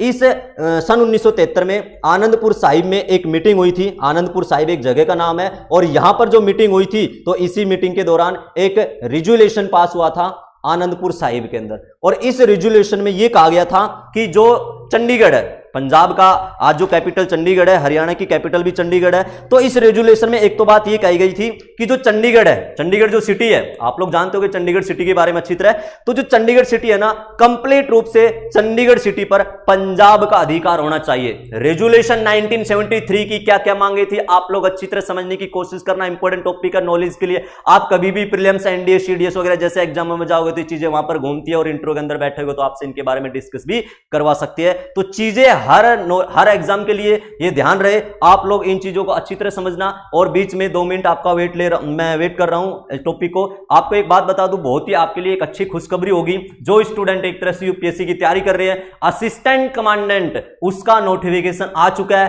कल 18 अगस्त से फॉर्म उसके अप्लाई हो चुकी है। तो जो भी स्टूडेंट इसके अंदर जिनका भी टारगेट है एनडीए में जाना, सीडीएस में जाना और असिस्टेंट कमांडेंट के अंदर एक तरह से जाना, तो आप लोग ये फॉर्म अप्लाई कर देना। जो भी है इनके अंदर, जो भी जिक्के इसके अंदर ज्यादातर जैसे आती है, तो सारी चीजें आपकी क्लासों के अंदर करवाई जाएंगी, ठीक है। तो और सीडीएस का जो फॉर्म है वो भी कुछ समय पहले निकल चुका था, ठीक है। तो ये आप लोग इनकी भी साथ साथ तैयारी, जो स्टूडेंट इनकी तैयारी करने वाले हैं एक तरह से पर्टिकुलर, तो वो भी थोड़ा सा ध्यान देना और अपनी तैयारी पर लग जाना, ठीक है। बाकी जून के अंदर, सन 2021 में जून में प्रीलिम्स, आईएएस का जो प्रीलिम्स है उसका एग्जाम का जो पूरा का पूरा कैलेंडर वो आ चुका है, वो जून के अंदर 2021 में किया जाएगा। और अभी जो असिस्टेंट कमांडेंट है उसका कल 18 अगस्त से फॉर्म निकल चुके हैं, तो आप लोग सभी भरना, बहुत ही बढ़िया है, ठीक है। गोल्डन चांस है ये भी एक तरह से। बाकी जो स्टूडेंट दिल्ली पुलिस की तैयारी कर रहे हैं वो तो तैयारी कर रहे हैं, तो दिल्ली पुलिस की तैयारी करने वाले स्टूडेंट साथ साथ अगर आप इन बड़े एग्जाम में भी जाना चाहो, जो कि एक मेन पॉइंट होते हैं ये, तो ठीक है, तो आप लोग यहां पर भी एक तरह से अपने फॉर्म अप्लाई कर सकते हो। काफी ऐसे स्टूडेंट हो गए, जैसे कि ऑफलाइन में मैं आपको बताता था कि इनके फॉर्म आप लोग भरा करो, क्या है ना, सीधा आप एक तरह से वहां पर सीडीएस में जा रहे हो, लेफ्टिनेंट बन रहे हो, सीधा कितना एक तरह से बेस्ट है। तो यूपीएससी ये एग्जाम कंडक्ट करवाती है, जो भी तैयारी है इनकी आपकी क्लासों में करवाई जाती है। अभी तो सारा सिस्टम ऑनलाइन चल रहा है, ठीक है। सरकार की जो भी गाइडलाइन आएगी उसके अकॉर्डिंग जैसे भी ऑफलाइन सिस्टम शुरू होगा तो ये सारी चीजें आपको करवाई जाएंगी। लेकिन आप लोग फॉर्म भर देना, बहुत ही बढ़िया एक तरह से ये आपके सामने जो नोटिफिकेशन कल आया है, तो शायद खुशी हुई होगी कुछ स्टूडेंटों को इसके बारे में। तो बाकी अपनी तैयारी, जिस भी एग्जाम की आप लोग तैयारी कर रहे हो वो तैयारी आप लोग कंटिन्यू रखना। तो हम बात कर रहे थे, नेक्स्ट वापिस आ जाओ, आनंदपुर साहिब रेजुलेशन की बात कर रहे थे। वापिस आना एक बार टॉपिक ऊपर, आनंदपुर साहिब रेजुलेशन की हम बात कर रहे थे। तो इसमें क्या कहा गया था, इसमें कुछ ऐसी मांगे उठाई गई थी कि जी जो चंडीगढ़ है ना, चंडीगढ़, तो चंडीगढ़ को पूर्ण रूप से पंजाब को दिया जाए। चंडीगढ़ कंप्लीट रूप से पंजाब का हिस्सा होना चाहिए, ना कि एक तरह से हरियाणा की कैपिटल होनी चाहिए, या मान लो इसका कुछ हिस्सा हिमाचल प्रदेश के ऊपर भी होना चाहिए। तो कंप्लीट रूप से चंडीगढ़ को पूर्ण रूप से पंजाब को सौंप दिया जाए। एक तो रेजुलेशन के अंदर यह मांग उठाई गई। दूसरा इसमें यह कहा गया था जो 1966 में हरियाणा अलग हुआ था, नवंबर 1966, 1 नवंबर 1966 को जो हरियाणा नया स्टेट बना था ना, तो यह कहा गया था रेजुलेशन में कि हरियाणा के अभी भी कुछ ऐसे पार्ट है, हरियाणा के अभी भी कुछ ऐसे भाग है जो पंजाबी भाषी है। यानी रेजुलेशन में कहा गया कि जो हरियाणा 66 में अलग किया गया है ना भाई, तो इसमें अभी भी कुछ ऐसे क्षेत्र है जो पंजाबी भाषा वाले क्षेत्र है, तो उन्हें पंजाब में पुनः मिलाया जाए। रेजुलेशन के अंदर सेकंड पॉइंट ये मांग उठाई गई थी, यानी चंडीगढ़ को कंप्लीट रूप से पंजाब को दिया जाए और हरियाणा के कुछ आज भी ऐसे क्षेत्र है जो पंजाबी भाषी क्षेत्र है और उनको पुनः पंजाब में मिलाया जाए। सेकंड पॉइंट रेजुलेशन में यह कहा गया था। सेंट्रल गवर्नमेंट का लोड स्टेट पर कम किया जाए, यह भी रेजुलेशन के अंदर मांग की गई थी, और राज्यों को और अधिक पावर दीजिए, ये सारी मांगे रेजुलेशन के अंदर उठाई गई थी। और पंजाब में औद्योगिक क्षेत्र स्थापित किया जाए, इंडस्ट्रियल इलाके स्थापित किया जाए पंजाब में। तो ये ऐसी सारी कुछ मांगे हो रही थी, ठीक है। आर्मी के अंदर भी इन्होंने एक तरह से एक मांग उठाई थी कि जो सिख रेजिमेंट है, सिख रेजिमेंट में अधिक से अधिक सिख सोल्जर जाए, यानी सिख रेजिमेंट में ज्यादा से ज्यादा सोल्जर वो सिख रेजिमेंट के अंदर जो सोल्जर जा रहे हैं वो ज्यादा से ज्यादा सिख धर्म के होने चाहिए। ठीक है, तो ये सारी मांगे उस समय उठने लगी थी। मैं आपको जो बता रहा हूं वो आप लोग शायद अच्छी तरह समझ रहे होंगे। यानी सन 1973 में 1973 में आनंदपुर साहिब रेजुलेशन एक तरह से पास हुआ, तो उसमें क्या क्या मांग उठाई गई थी, इन मांग को आप लोग माध्यम बनाना, और ऐसे चलते चलते हम सीधा यहां पर पहुंच जाएंगे, कुछ नहीं हार्ड होगा। समझ रहे होगे, स्टेप टू स्टेप चीजें मैं आपको बता रहा हूं। तो इसमें क्या क्या मांग उठाई गई कि चंडीगढ़ को कंप्लीट रूप से पंजाब को दिया जाए। आज भी हरियाणा के कुछ ऐसे क्षेत्र है जो पंजाबी भाषी क्षेत्र है, उनको कंप्लीट रूप से पंजाब में पुनः मिला दिया जाए, है ना। स्टेट को एक तरह से और अधिक पावर दी जाए, सेंट्रल गवर्नमेंट का लोड कम किया जाए, जो सिख रेजिमेंट है उसमें अधिक से अधिक सोल्जर सिख के जाए। तो ये सारी चीजें हैं। अब शुरुआत में तो इसकी मांग को एक तरह से शुरुआत में इन सभी मांगों को शुरुआत में तो देखो इनकी मांगों को मान लिया गया था, कंप्लीट नहीं किया गया। बात को समझना, मांग उठाई गई रेजुलेशन के दौरान, मांग को गवर्नमेंट ने एक्सेप्ट तो कर लिया शुरुआत में, लेकिन फाइनल कंप्लीट नहीं की गई है। टाइम बढ़ता गया ऐसे ऐसे 1973 के अंदर, ठीक है, ये मांगे उठी थी। अब चलते चलते 1975 का समय आया, 1975 का, और 1975 का आप शायद जानते होंगे जो रेजुलेशन में मांग उठाई गई थी, शुरुआत में तो इन मांगों को एक तरह से मान लिया गया था, लेकिन धीरे धीरे इन मांगों का कोई अता पता नहीं था, ये मांगे दबी की दबी रहेगी धीरे धीरे। अब इनका उदय कैसे होगा मांगों का, वो चीजें हमें नेक्स्ट पॉइंट में भी समझना है। लेकिन 1975 में 73 के 2 साल बाद सन 1975 का दौर आया, और 1975 के दौर में आपने शायद सुना होगा हिंदुस्तान में इमरजेंसी, इंदिरा गांधी का शासनकाल, भारत की प्रधानमंत्री 1975 में इंदिरा गांधी जो थी, तो उस समय 1975 का आपने इमरजेंसी शायद खूब पढ़ा होगा, बड़े अच्छे तरीके से पढ़ा होगा। जून 1975 इमरजेंसी जो आपातकाल हिंदुस्तान में लगा था, आंतरिक अशांति के दौरान जो आपातकाल भारत में लगा था 1975 में, तो ये सारी चीजें उस समय हो रही थी। तो 1975 आनंदपुर साहिब के 2 साल बाद यानी सन 1975 के अंदर, ठीक है, इमरजेंसी का दौर आया। और इमरजेंसी कब से कब तक हुई था, 1975 से 1977 तक, है ना, ये आपने पढ़ा होगा शायद पॉलिटी के अंदर। तो 1975 से 1977 ईस्वी तक ये इस समय इमरजेंसी रही थी भारत में, ठीक है। और इस इमरजेंसी के दौर के बाद सन 1977 में पुनः आपने सुना होगा इलेक्शन हुए थे भारत में, 1977 में इलेक्शन हुए थे, और इस इलेक्शन के दौरान कांग्रेस पार्टी, ठीक है, इंदिरा गांधी की जो सरकार है वो इस समय गिर गई थी, और भारत के अंदर सेंटर में कौन सी पार्टी की एक तरह सत्ता आ गई थी, जनता पार्टी। यहां पर मैं ध्यान रहे जनता पार्टी शब्द यूज कर रहा हूं, क्योंकि उस समय बीजेपी का तो नाम नहीं था, बीजेपी तो 1980 से नाम है, 6 अप्रैल 1980 से भारतीय जनता पार्टी है भारत में, बाकी इससे पहले इसका नाम जनता पार्टी, इनके सभी के टॉपिक है वैसे।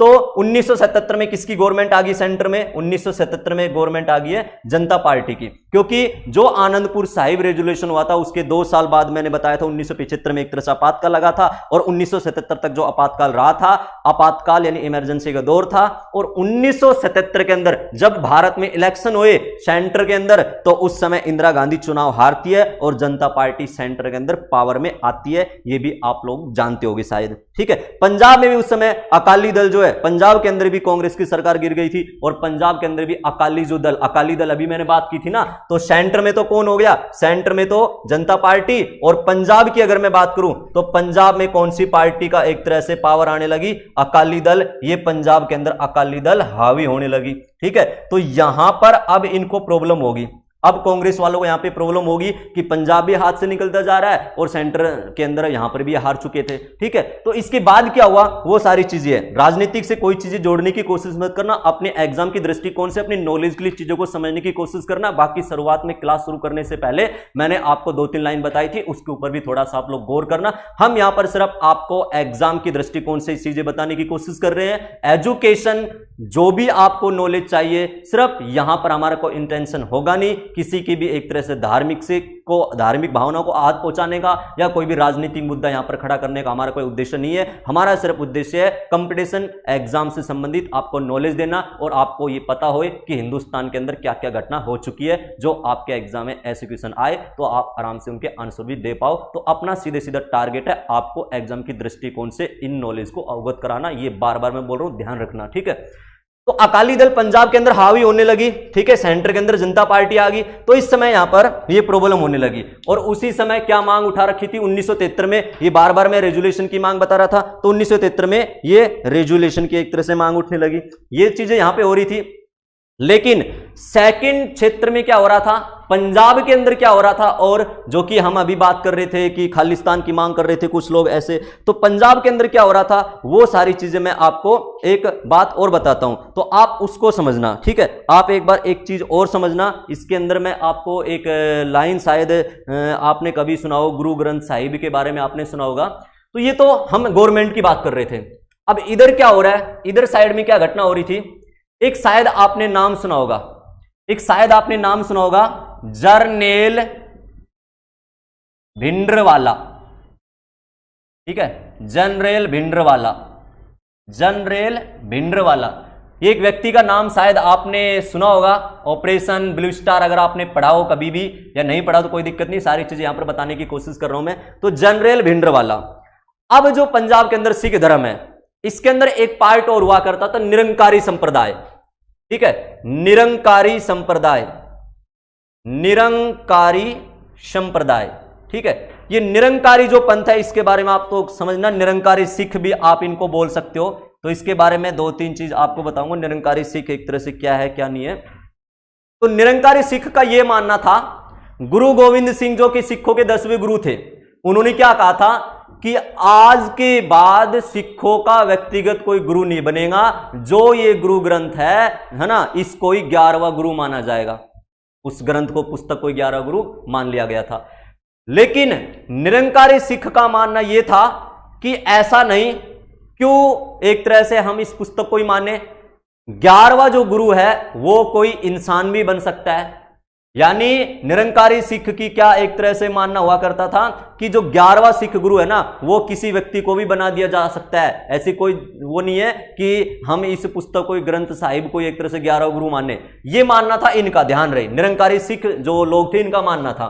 अब इससे क्या हुआ, निरंकारी जो सिख की जो ये एक तरह से दिमाग में ये था ना कि 11वां गुरु एक व्यक्ति को भी मान लिया जाए, दोबारा 11वां गुरु एक व्यक्ति को बना सकते हैं, तो इससे कौन भड़क गए, इससे भड़क गए जरनेल भिंडरवाला, ठीक है। ये वही जनरल भिंडरवाला है, ये ध्यान रहे, इसी के बारे में हमें बातें करनी है थोड़ी। जनरल भिंडरवाला ये खालिस्तान जो एक तरह से ग्रुप बना था पंजाब के अंदर, एक अलग से न्यू कंट्री की मांग कर रहे थे, तो उनका मास्टरमाइंड ये जनरल भिंडरवाला ही नाम का व्यक्ति था, ये जनरल भिंडरवाला, ठीक है। आपने शायद इसको सुनाओ, जनरल जो भिंडरवाला है ये इस तरीके से चलता था, एक के इसको संत बोलते थे लोग इसको, लेकिन AK-47 समर्थकों के साथ ये बंदा चलता था, लेकिन इसको लोग इसको संत की उपाधि से, कई इसके जो समर्थक थे इसको संत की उपाधि से जानते थे, लेकिन बाद में इसने क्या कहर बरपाया था भारत में, वो हमारा ऑपरेशन ब्लू स्टार के अंदर हमें समझना है, ठीक है। तो जो जनरल भिंडरवाला है, ये जनरल भिंडरवाला कौन है, मैं उसकी आपसे एक तरह से बात कर रहा था। ये जनरल भिंडरवाला खालिस्तान जो एक तरह से इनका ग्रुप था उसका मास्टरमाइंड था, और इस जनरल भिंडरवाला ने पंजाब के अंदर एक दमदमी टकसाल के बारे में आपने शायद सुना हो, दमदमी टकसाल, ठीक है, दमदमी टकसाल, इसके अंदर इसने पढ़ाई की थी।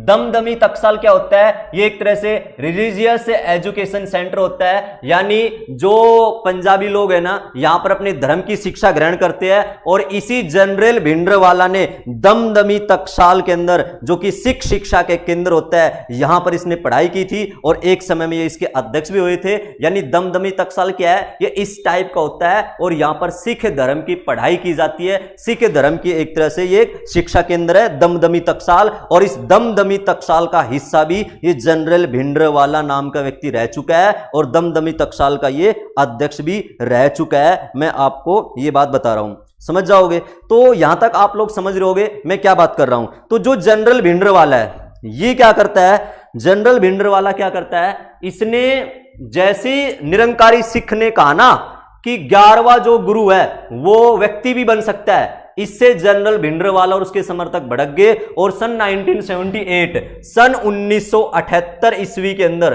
देखते चलना पंजाब में क्या क्या घटना उस समय हो रही थी, तो 1978 ईस्वी के अंदर जनरल भिंडरवाला के समर्थकों ने इस जो निरंकारी सिख का जो एक मेन व्यक्ति हुआ करता था, इनको एक तरह से गाइड करने वाला, उसकी हत्या जनरल भिंडरवाला के समर्थक कर डालते हैं, यानी उसकी हत्या एक तरह से इन्होंने कर डाली सन 1978 के अंदर। अब जो पंजाब है, पंजाब में अकाली दल है, ध्यान रहे, कांग्रेस जो है सेंटर में भी नहीं है। अब कांग्रेस ने यहां पर क्या किया, कांग्रेस ने थोड़ी सी यहां पर राजनीति करने की कोशिश की उस समय, तो भिंडरवाला को साइड में लाने के लिए, जो भिंडरवाला है, देखो ये भिंडरवाला उस समय ज्यादा हावी होता चल रहा था, ये यहां पर अटैक भी करने लगा। 1978 में निरंकारी सिख के जो एक तरह से मेन समर्थक थे उनको भी उन्होंने मार दिया था, तो कुछ दिन बाद इसको पकड़ लिया था, जेल में बंद भी कर दिया था, लेकिन 2 दिन के अंदर ओनली जनरल भिंडरवाला 2 दिन के अंदर जेल से छुट के आ गया था। और इसकी जेल से छुटने के बाद इतनी ज्यादा पावर और बढ़ गई कि लोग इसको और अत्यधिक तरीके से जानने लगे, और जनरल भिंडरवाला भी कहीं ना कहीं ये सोचने लगा था कि 2 दिन के जेल ने मुझे एक तरह से कितना और ज्यादा आगे पहुंचा दिया। ये उस समय उसके एक तरह से सोच की बात कर रहा हूं मैं। तो इससे जो सेंटर में जो कांग्रेस है, तो कांग्रेस ने सोचा कि जो पंजाब में अकाली दल है और पंजाब में जो अकाली दल हावी हो रही है, तो क्यों ना पंजाब में अकाली दल की पावर को कम किया जाए, जनरल भिंडरवाला से हाथ मिलाया जाए, और जनरल भिंडरवाला से हाथ मिलाकर अकाली दल को पंजाब में डाउन किया जाए। ऐसी कुछ यहां पर अलग साइड में राजनीतिक भी बातें होने लगी। तो आगे आगे क्या होता है वो सारी चीजें मैं आपको बता रहा हूं। तो एक शायद आपने सुना होगा इंदिरा गांधी के बारे में, तो आप लोग जानते होंगे, तो जनरल भिंडरवाला को मनाने के लिए और अपनी साइड में करने के लिए, जनरल भिंडरवाला को मनाने के लिए और अपनी साइड में इन लोगों को करने के लिए एक ज्ञानी जैल सिंह नाम का व्यक्ति हुआ करता था। आपने ज्ञानी जैल सिंह के बारे में शायद खूब सुना होगा, ठीक है। ज्ञानी जैल सिंह और संजय गांधी, संजय गांधी इंदिरा गांधी के ही पुत्र थे। तो ज्ञानी जैल सिंह और संजय गांधी ये जनरल भिंडरवाला से मुलाकात करने पहुंचते हैं, ठीक है, और इनको अपनी साइड में करने की कोशिश करते हैं, ठीक है। लेकिन इनको यह नहीं पता था कि ये जो मुलाकात कांग्रेस वाले आज जो ये मुलाकात ज्ञानी जैल सिंह और संजय गांधी के रूप में भिंडरवाला से कर रहे हैं, तो कभी भविष्य में भिंडरवाला इतनी भयंकर एक तरह से कहर भी बरपा सकता है। उस समय शायद लीडरों को उस समय ये नहीं पता था। तो कांग्रेस क्या करती है, ज्ञानी जैल सिंह और संजय गांधी के साथ मिलकर इस जनरल भिंडरवाला के से हाथ मिलाती है, इसको अपनी साइड में करती है, और अकाली दल की जो पावर थी पंजाब में उसको कम करने की कोशिश करती है, ठीक है।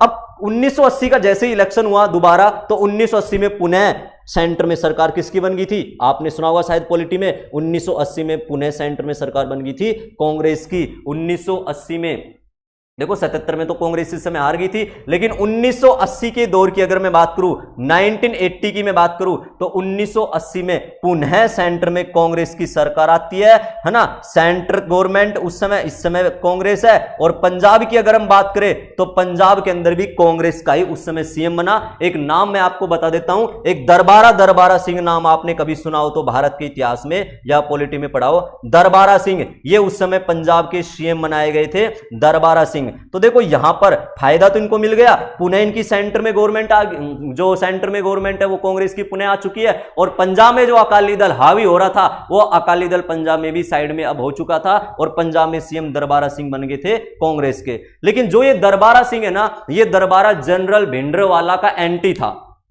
कांग्रेस का तो लीडर है, ये सीएम तो है पंजाब में, लेकिन ये पंजाब का जो खालिस्तान का मास्टरमाइंड था ना भिंडरवाला, उस भिंडरवाला का ये एंटी था, ये आप ध्यान रखना। लेकिन अभी दरबारा सिंह भी क्या करें कि इससे बड़े लीडर जो संजय गांधी है और ज्ञानी जैल सिंह है, वो खुद भिंडरवाला को अपने साथ लेकर आए हैं, तो ये भी क्या करता, ठीक है। तो दरबारा सिंह क्या करता है, ये इसका एंटी रहता था हमेशा, दरबारा सिंह भिंडरवाला का, ठीक है।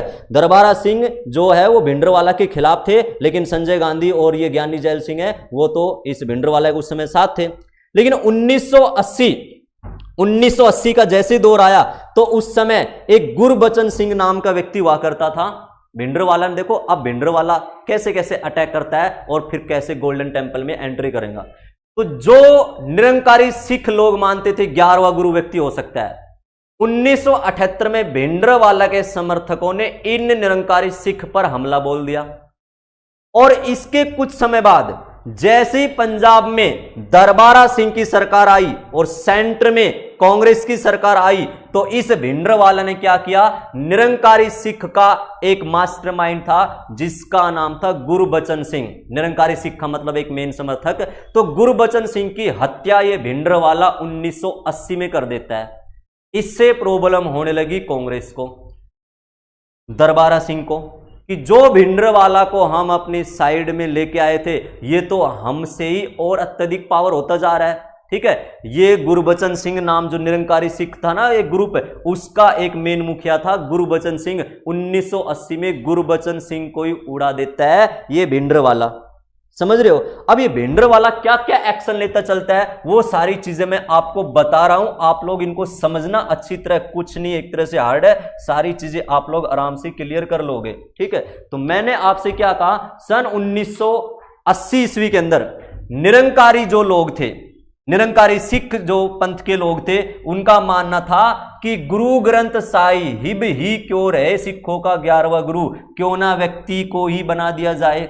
लेकिन इससे भिंडरवाला भड़क जाता है और भिंडरवाला इस निरंकारी सिख संप्रदाय पर अटैक करना शुरू कर देता है। और 1980 में जैसे ही पंजाब के अंदर इनकी पावर बनने लगी, दरबारा सिंह की भी, तो उसका फायदा ये भिंडरवाला उठाता है और गुरबचन सिंह जो कि निरंकारी सिख का एक मेन समर्थक था उसकी हत्या कर देता है। अब 1981 का जैसे दौर आया, एक साल बाद 1981 में जनगणना हुई थी, आप लोग जानते होंगे 1981 में जनगणना हुई थी। और उस 1981 की जनगणना के दौरान, ठीक है, 1981 में जैसे ही जनगणना भारत में होती है, जनगणना 1981 वगैरह आपने सुना होगा, जनगणना 10 साल के अंदर होती है, तो उस समय एक पंजाब केसरी न्यूज़पेपर, शायद आप लोग आज भी पढ़ते होंगे पंजाब केसरी। तो इस पंजाब केसरी का उस समय एक मालिक हुआ करता था लाला जगत नारायण। यानी मैं आपको क्या क्या बताने की कोशिश कर रहा हूं कि भिंडरवाला कहां से कैसे चलता चलता और अकाल तख्त गोल्डन टेंपल में एंट्री कर गया था और फिर हमने ऑपरेशन करना जरूरी समझा। तो पंजाब केसरी का एक यहां पर संपादक, एडिटर और यहां पर उसका ओनर मैंने बताया, उन दिनों की बात कर रहा हूं मैं, 81 के समय की, लाला जगत नारायण। इस लाला जगत नारायण एक अनाउंस ये कर देता है अपने अखबारों के माध्यम से कि जो 1981 में जनगणना हो रही है, तो पंजाब वासियों, तुम्हारे घर में जनगणना करने वाले अगर कोई लोग आए ना, तो तुम उनसे अपनी मातृभाषा हिंदी बताना, ना कि पंजाबी बताओ। यानी तुम्हारी जो पैतृक भाषा, जो मातृभाषा है ना, वो हिंदी बताना, पंजाबी नहीं बताना। ये कौन बोल गया? ये लाला जगत नारायण बोल गया। और भिंडरवाला जो खालिस्तान वाले जो समर्थक थे वो क्या मानते थे कि हमें पंजाबी भाषी अलग क्षेत्र चाहिए, हमारे डैम, कैनाल, नहरें वहरे जो भी है वो सब कुछ अलग होना चाहिए, कुल मिलाकर हमें सब हर तरीके से एक अलग देश चाहिए, खालिस्तान चाहिए। लेकिन तभी 1981 में जैसे जनगणना होती है तो लाला जगत नारायण जी ये बोल देते हैं, अनाउंस कर देते हैं कि जैसी जनगणना वाले तुम्हारे घर में आए तो उनसे अपने जो मातृभाषा है वो हिंदी बताना, मातृभाषा क्या बताना? हिंदी बताना। इससे ये भिंडरवाला जो है ना, इस बात से भिंडरवाला फिर भड़क गया कि जो हम उद्देश्य लेके चल रहे हैं उस पर तो ये लाला जगत नारायण पानी फेरने की कोशिश कर रहा है। तो जो ये भिंडरवाला है ना, इस लाला जगत नारायण को भी उड़ा देता है, यानी इसकी भी हत्या कर देता है। यानी एक तरह से ऐसे ये तो अलग उद्देश्य पर उतारा है, यानी ये जो भी मारधाड़ है वो बंदा ये करने लगा भिंडरवाला। अब इससे परेशानी होने लगी जिन लोगों ने इसको साइड में किया था, जैसे ज्ञानी जैल सिंह हो गया, है ना, ये लोग भी परेशान होने लगे कि जिस उद्देश्य से ये बंदा हमने अपनी साइड में किया था, ये तो अपना रास्ता अलग ही चुन रहा है। कभी ये लाला जगत नारायण को मार रहा है, कभी गुरबचन सिंह को मार रहा है, निरंकारी सिख का जो एक तरह से संप्रदाय का एक मेन प्रमुख था उसको उड़ा रहा है। तो ये सारी बातें यहां पर होने लगी। और 1981 की जो जनगणना हुई थी, उस 1981 की जनगणना के दौरान तो ये सारी चीजें मैंने आपको बताई है। तो 1981 की जो जनगणना थी उसमें एक मेन मुद्दा ध्यान रहे भाषा का बना था। और इस समय पंजाब केसरी के एक मालिक थे जो कि मैंने बताया है, और उसने एक अनाउंस ये कर दिया, लाला जगत नारायण जी ने अनाउंस कर दिया कि जनगणना वाले अगर आपके घर आए तो आप लोग अपनी मातृभाषा हिंदी बताओगे।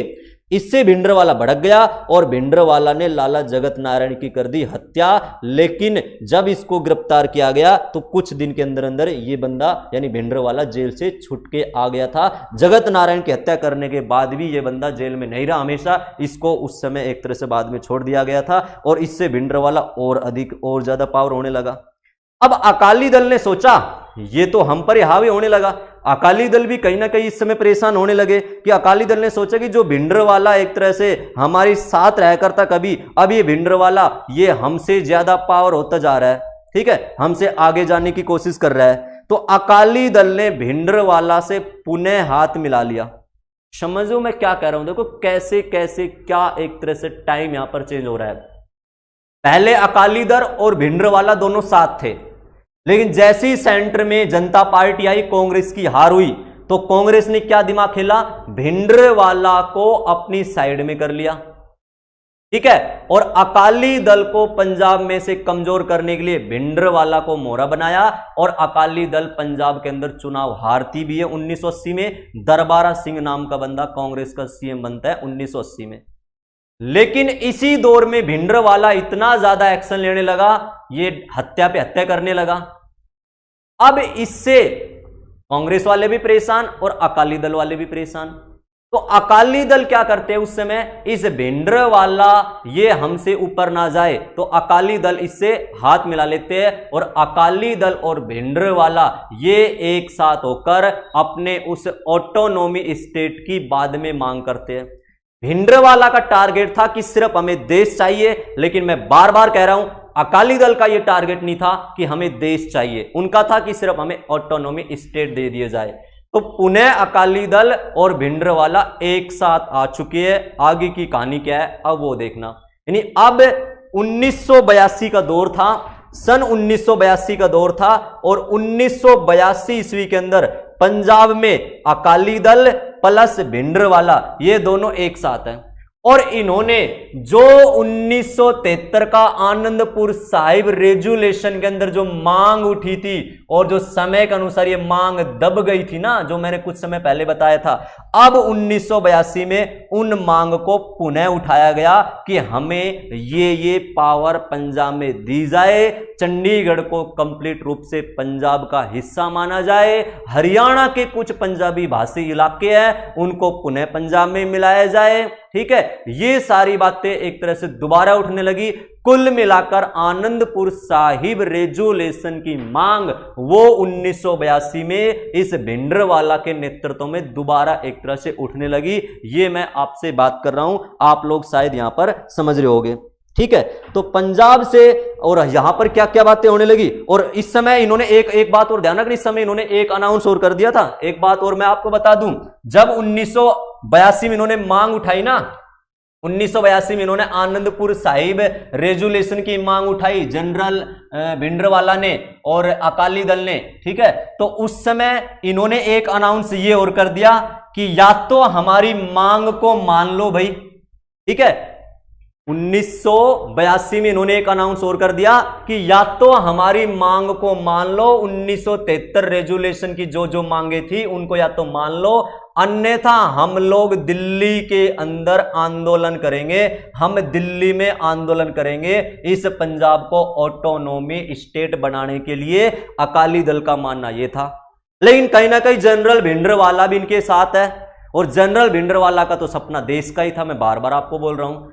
तो इस समय यह कहा गया कि या तो हमारी मांग को मान लिया जाए, अन्यथा हम दिल्ली के अंदर आंदोलन करेंगे। और इससे भारत की जो गवर्नमेंट है ना वो टेंशन में आ गई, 1982 की सरकार।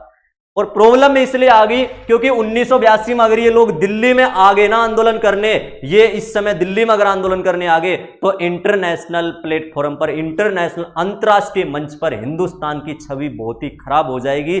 क्यों खराब हो जाएंगी? क्योंकि 1982 के अंदर हमारे देश के अंदर आपने शायद सुना होगा एशियन गेम, यानी ये गेम के टॉपिक में मैं पढ़ाता हूं। सन 1982 में एशियाड गेम यानी एशियन गेम वो हमारे देश के दिल्ली में होने वाले थे। कई साल बाद एक इतने बड़े लेवल का गेम हमारे दिल्ली के अंदर होने वाले है एशियन गेम, एशियन गेम के बारे में आप लोग जानते होंगे, गेम के टॉपिक में हम लोग आपको पढ़ाते हैं, बाकी ये चीजें आपने पढ़ी भी होगी। तो एशियन गेम 1982 में होने वाले थे। उस समय ये एशियन गेम का माहौल चल रहा था। ये एशियन गेम होस्ट करने वाला सिटी दिल्ली था। और उसी समय 82 के अंदर आनंदपुर साहिब रेजुलेशन की मांग दोबारा जब उठी तो उन्होंने एक अनाउंस ये कर दिया कि हम दिल्ली में आकर आंदोलन करेंगे। अगर ये दिल्ली में आकर आंदोलन करेंगे तो एशियन गेम में कहीं ना कहीं तो बाधा आएगी। ये सारी चीजें एक तरह से मैं आपको बता रहा हूं, ठीक है। तो 1982 में जो एशियन गेम थे वो ध्यान रहे दिल्ली में हुए थे, आपने शायद पता होगा, ठीक है। और इससे सरकार परेशान होगी कि अगर एशियन गेम दिल्ली में इस समय 1982 में हो रहे हैं और वहां के ये लोग अपना आंदोलन करने दिल्ली में आ गए तो कहीं ना कोई हिंदुस्तान की जो छवि है वो कहीं धूमिल ना हो जाए वर्ल्ड के नक्शे पर। तो अब क्या किया जाए, इससे यहां पर ये सारी चीजें परेशान एक तरह से करने लगी। समझ रहे हो मैं क्या कह रहा हूं? एशियन गेम के बारे में आप लोग समझ गए होंगे, क्लियर सभी का? अगर आपके समझ में आ रहा है तो आप लोग कमेंट भी कर सकते हो, ठीक है। अगर कोई डाउट हो तो पूछ सकते हो। अब यहां पे क्या हुआ, 1982 में ये गेम यहां पे करवाने जरूरी है। और जो ये पंजाब के जो मांग कर रहे हैं, कोई खालिस्तान की मांग कर रहा है, कोई ऑटोनॉमी स्टेट की मांग कर रहा है, ये लोग दिल्ली में आने वाले थे। तो इस समय क्या कर दिया, इस समय एक पूरा लॉकडाउन लगा दिया गया था। कैसे क्या लगा दिया गया था? पंजाब के कोई भी कैंडिडेट, चाहे कोई आम इंसान हो या कोई बड़े से बड़ा ऑफिसर हो, वो अगर पंजाब से दिल्ली में आ रहा है तो उसकी पूरी छानबीन, पूरी तरीके से उसकी चेकिंग होने लगी बॉर्डरों के ऊपर, ठीक है। अगर कोई बंदा पंजाब से हरियाणा में भी एंट्री कर रहा है तो उसकी भी कंप्लीट रूप से चेकिंग होने लगी, छानबीन होने लगी। यानी कोई भी व्यक्ति अगर पंजाब में, ठीक है, कोई भी व्यक्ति अगर पंजाब से दिल्ली में एंट्री करेगा या कोई भी व्यक्ति पंजाब से हरियाणा में एंट्री करेगा तो उसकी पूरी तरीके से चेकिंग की जाएगी। इसमें चाहे कोई भी व्यक्ति हो सकता है, चाहे कोई ऑफिसर हो सकता है, सिविल अधिकारी हो सकता है, हर छोटे से बड़े तबके इंसान की यहां पर चेकिंग की जाने लगी 1982 ईस्वी के दौरान, कि कहीं इस गेम के ऊपर एक तरह से कोई इन आंदोलन का फर्क ना पड़े। और यहां पर यह माहौल होने लगा। अब इससे जो आम इंसान, उनकी चेकिंग की जा रही है, कोई दिक्कत नहीं। लेकिन कुछ जो बड़े ऑफिसर थे जिनका काम दिल्ली आना जाना था, कोई अपने ऑफिस में जाते थे, बड़े बड़े ऑफिसर थे, तो उनके दिमाग में कहीं ना कहीं एक तरह से एक अलग भावना चली गई कि हमारी भी यहां पर चेकिंग की जा रही है। कोई भी आर्मी के कोई ऑफिसर थे या मान लो कोई भी सिविल अधिकारी थे, सभी की चेकिंग की जाती थी। तो कई लोग तो इसमें एक तरह से प्रॉब्लम में आ गए कि हमारी भी चेकिंग क्यों जा रही है, हम तो एक तरह से सिस्टम का हिस्सा भी है ना, लेकिन फिर भी हमारी चेकिंग की जा रही है। लेकिन जो भी हो रहा था वो यहां पर चेकिंग का दौर इस समय चलने लगा, ठीक है। समझ रहे होगे आप लोग, काफी लोगों में रोष उत्पन्न हो गया था इस चेकिंग के दौरान, ठीक है। लेकिन जैसे 1983 ईस्वी का समय था, एक आप ध्यान रखना, 1983 ईस्वी का समय था 1983 में, और एक सीनियर आईपीएस ऑफिसर हुआ करता था डीआईजी रैंक का, जिसका नाम था एएस अटवाल। इस एएस अटवाल की हत्या कर दी गई 1983 में। और हत्या करने वाले लोग कौन थे? हत्या करने वाले लोग थे भिंडरवाला के समर्थक। समझ रहे हो मैं क्या कह रहा हूं? सन 1983 ईस्वी के अंदर देखो, ये 82 में तो दिल्ली में कंप्लीट रूप से अच्छी तरह पहुंच नहीं पाए थे, आंदोलन इतना ज्यादा इनका उग्र दिल्ली में तो हो नहीं पाया। लेकिन ये पंजाब में क्या गतिविधियां करने लगे भिंडरवाला के समर्थक? एक आईपीएस ऑफिसर हुआ करता था, सीनियर आईपीएस ऑफिसर, जैसे कि आपको स्क्रीन पर दिखाई दे रहा होगा। तो सन 1983 में एक डीआईजी एक ऑफिसर था एएस अटवाल नाम का, ठीक है, आईपीएस ऑफिसर। तो भिंडरवाला के समर्थकों ने सन 1983 में गोल्डन टेंपल की सीढ़ियों पर इस आईपीएस ऑफिसर की एक तरह से हत्या कर दी। यानी जो एक धार्मिक क्षेत्र हुआ करता था उसके ऊपर अटवाल जी की हत्या कर दी थी भिंडरवाला के समर्थकों ने। तो क्या कहर बरपाया भिंडरवाला के समर्थकों ने और भिंडरवाला के एक तरह से अंडर में उन लोगों ने। एक आईपीएस जैसे रैंक अधिकारी के यहां पर एक तरह से हत्या की जा रही है। 1983 ईस्वी की बात कर रहा हूं मैं। और उसी समय, ठीक है, 1983 में इन्होंने आईपीएस ऑफिसर की हत्या की। उसके कुछ समय बाद इन्होंने एक बस के अंदर, एक बस को इन्होंने हाईजैक करके और कुछ उसमें जितने हिंदू लोग थे उन हिंदू लोगों को भी भिंडरवाला के समर्थकों ने एक तरह से बुरी तरह मार दिया था। यानी उनका भी उन्होंने कत्लेआम कर दिया था। यानी बहुत ही बड़ी प्रॉब्लम एक तरह से खड़ी कर दी थी इन्होंने। यानी एक बस को हाईजैक करके बस में एक तरह से हिंदुओं की इन्होंने हत्या कर दी। और 1983 ईस्वी के अंदर एक आईपीएस ऑफिसर था अटवाल जी, उनकी भी इन्होंने हत्या कर दी। और बस के अंदर 6 हिंदुओं को इन्होंने एक तरह से गोली मारकर हत्या कर दी। यानी भिंडरवाला एक तरह से डटी नहीं रहा है, यह बंदा हत्या पे हत्या करने लग गया। और इसके कुछ समय बाद ये क्या करता है, ये भिंडरवाला, ठीक है, अपने लोगों के साथ मिलकर, समर्थकों के साथ मिलकर, और ये पंजाब के अंदर जो हरमिंदर साहिब है, गोल्डन टेंपल है, उस गोल्डन टेंपल में अपने समर्थकों के साथ एंट्री करता है। और गोल्डन टेंपल के अंदर आपने शायद सुना होगा एक अकाल तख्त, अकाल तख्त के बारे में आपने शायद सुना होगा। इस अकाल तख्त के अंदर ये बंदा अपना कब्जा कर लेता है, जैसे कि आप लोग स्क्रीन के ऊपर देख रहे होगे। जो अकाल तख्त है, जो गोल्डन टेंपल है ना, उस गोल्डन टेंपल में जो सबसे आगे है वो एक अकाल तख्त है। ये अकाल तख्त के बारे में शायद आपने सुना होगा। भिंडरवाला के जो समर्थक थे, 15 दिसंबर 1983 ईस्वी का समय था, और भिंडरवाला के समर्थक ने अकाल तख्त पर हथियार जमा करने लगे, और वहां पर एक तरह से सारे लोग इकट्ठे हो गए। ट्रक भर भर कर एक तरह से अकाल तख्त के अंदर हथियारों का जखीरा जमा होने लगा, ठीक है, और इन्होंने यहां पर कब्जा कर लिया था। अकाल तख्त, ध्यान रहे, हरमिंदर साहिब में सिखों का एक सबसे बड़ा धार्मिक, जो सिखों के सबसे बड़े धार्मिक गुरु होते हैं ना, वो अकाल तख्त के ऊपर बैठते हैं वैसे तो, ठीक है। इन्होंने ये अकाल तख्त इसलिए बनवाया था कि जो मुगल शाहजहां हुआ करता था ना, मयूर सिंहासन था मुगल शाहजहां का, कि हमारा अकाल तख्त मयूर सिंहासन से भी ऊंचा हो, हमारा दर्जा इन मुगलों से भी ऊंचा हो। तो सिखों का सबसे बड़ा धार्मिक गुरु अकाल तख्त पर बैठता था। लेकिन 1983 ईस्वी में भिंडरवाला के समर्थक क्या करते हैं, इस अकाल तख्त पर अपना अधिकार कर लेते हैं, और हथियारों के साथ यहां पर एक तरह से आकर विराजमान हो जाते हैं, ठीक है। 1983 में इतनी एक तरह से प्रॉब्लम होने लगी, 1983 में हालात खराब होती चली जा रही थी, पंजाब के अंदर हत्या के ऊपर हत्या की जा रही है, और इन खालिस्तान के समर्थकों ने, इन आतंकवादियों ने, भिंडरवाला के समर्थकों ने अकाल तख्त यानी एक तरह से मेन धार्मिक स्थल पर अपना अड्डा जमा कर और हथियारों का जखीरा वहां पर इतना जमा कर लिया कि ट्रक भर भर कर एक तरह से हथियार आने लगे थे। बहुत ही ज्यादा माहौल यहां पर खराब हो गया था। 1983 ईस्वी के अंदर यहां पर पंजाब के अंदर पूरी तरह कर्फ्यू लगा दिया गया था, और इमरजेंसी पंजाब के अंदर एक तरह से लागू कर दी गई थी 1983 के अंदर। अब यहां पर क्या करें, अब यहां पर एक तरह से प्रॉब्लम होने लगी कि जो अकाल तख्त में आतंकवादी छुपे बैठे हैं, तो या तो इनको किसी तरह बाहर निकाले या इनको समझाया जाए, लेकिन ये समझने के लिए तैयार थे ही नहीं। और इनको समझाने की कोशिश भी की थी उस समय, ध्यान रहे, उस समय भारत के प्रधानमंत्री श्रीमती इंदिरा गांधी ने एक शांति प्रपोजल भी भेजा था भिंडरवाला के पास, एक शांति प्रपोजल भेजा था, लेकिन भिंडरवाला ने इसको एक तरह से स्वीकार नहीं किया। अकाली दल को और भिंडरवाला को एक शांति प्रपोजल भेजा था इंदिरा गांधी ने कि जो तुम्हारी मांग है ना, हम उसको मांग का सोल्यूशन करने की कोशिश करेंगे। अब अकाली दल के लीडर तो उस समय मान गए थे इंदिरा गांधी के शांति प्रपोजल को, लेकिन भिंडरवाला ने उस शांति प्रपोजल को ठुकरा दिया, और भिंडरवाला ने अकाली दल को ही कहीं ना कहीं उस समय धमका दिया था कि तुम एक तरह से सरकार के साथ जाओ, अब हमारा जो टारगेट है वो अब अलग ही होगा। कुल मिलाकर शांति प्रपोजल को माना नहीं गया। ध्यान रहे, इंदिरा गांधी ने कोशिश तो की थी इस समय, लेकिन वो कोशिश एक तरह से कामयाब नहीं हो पाई।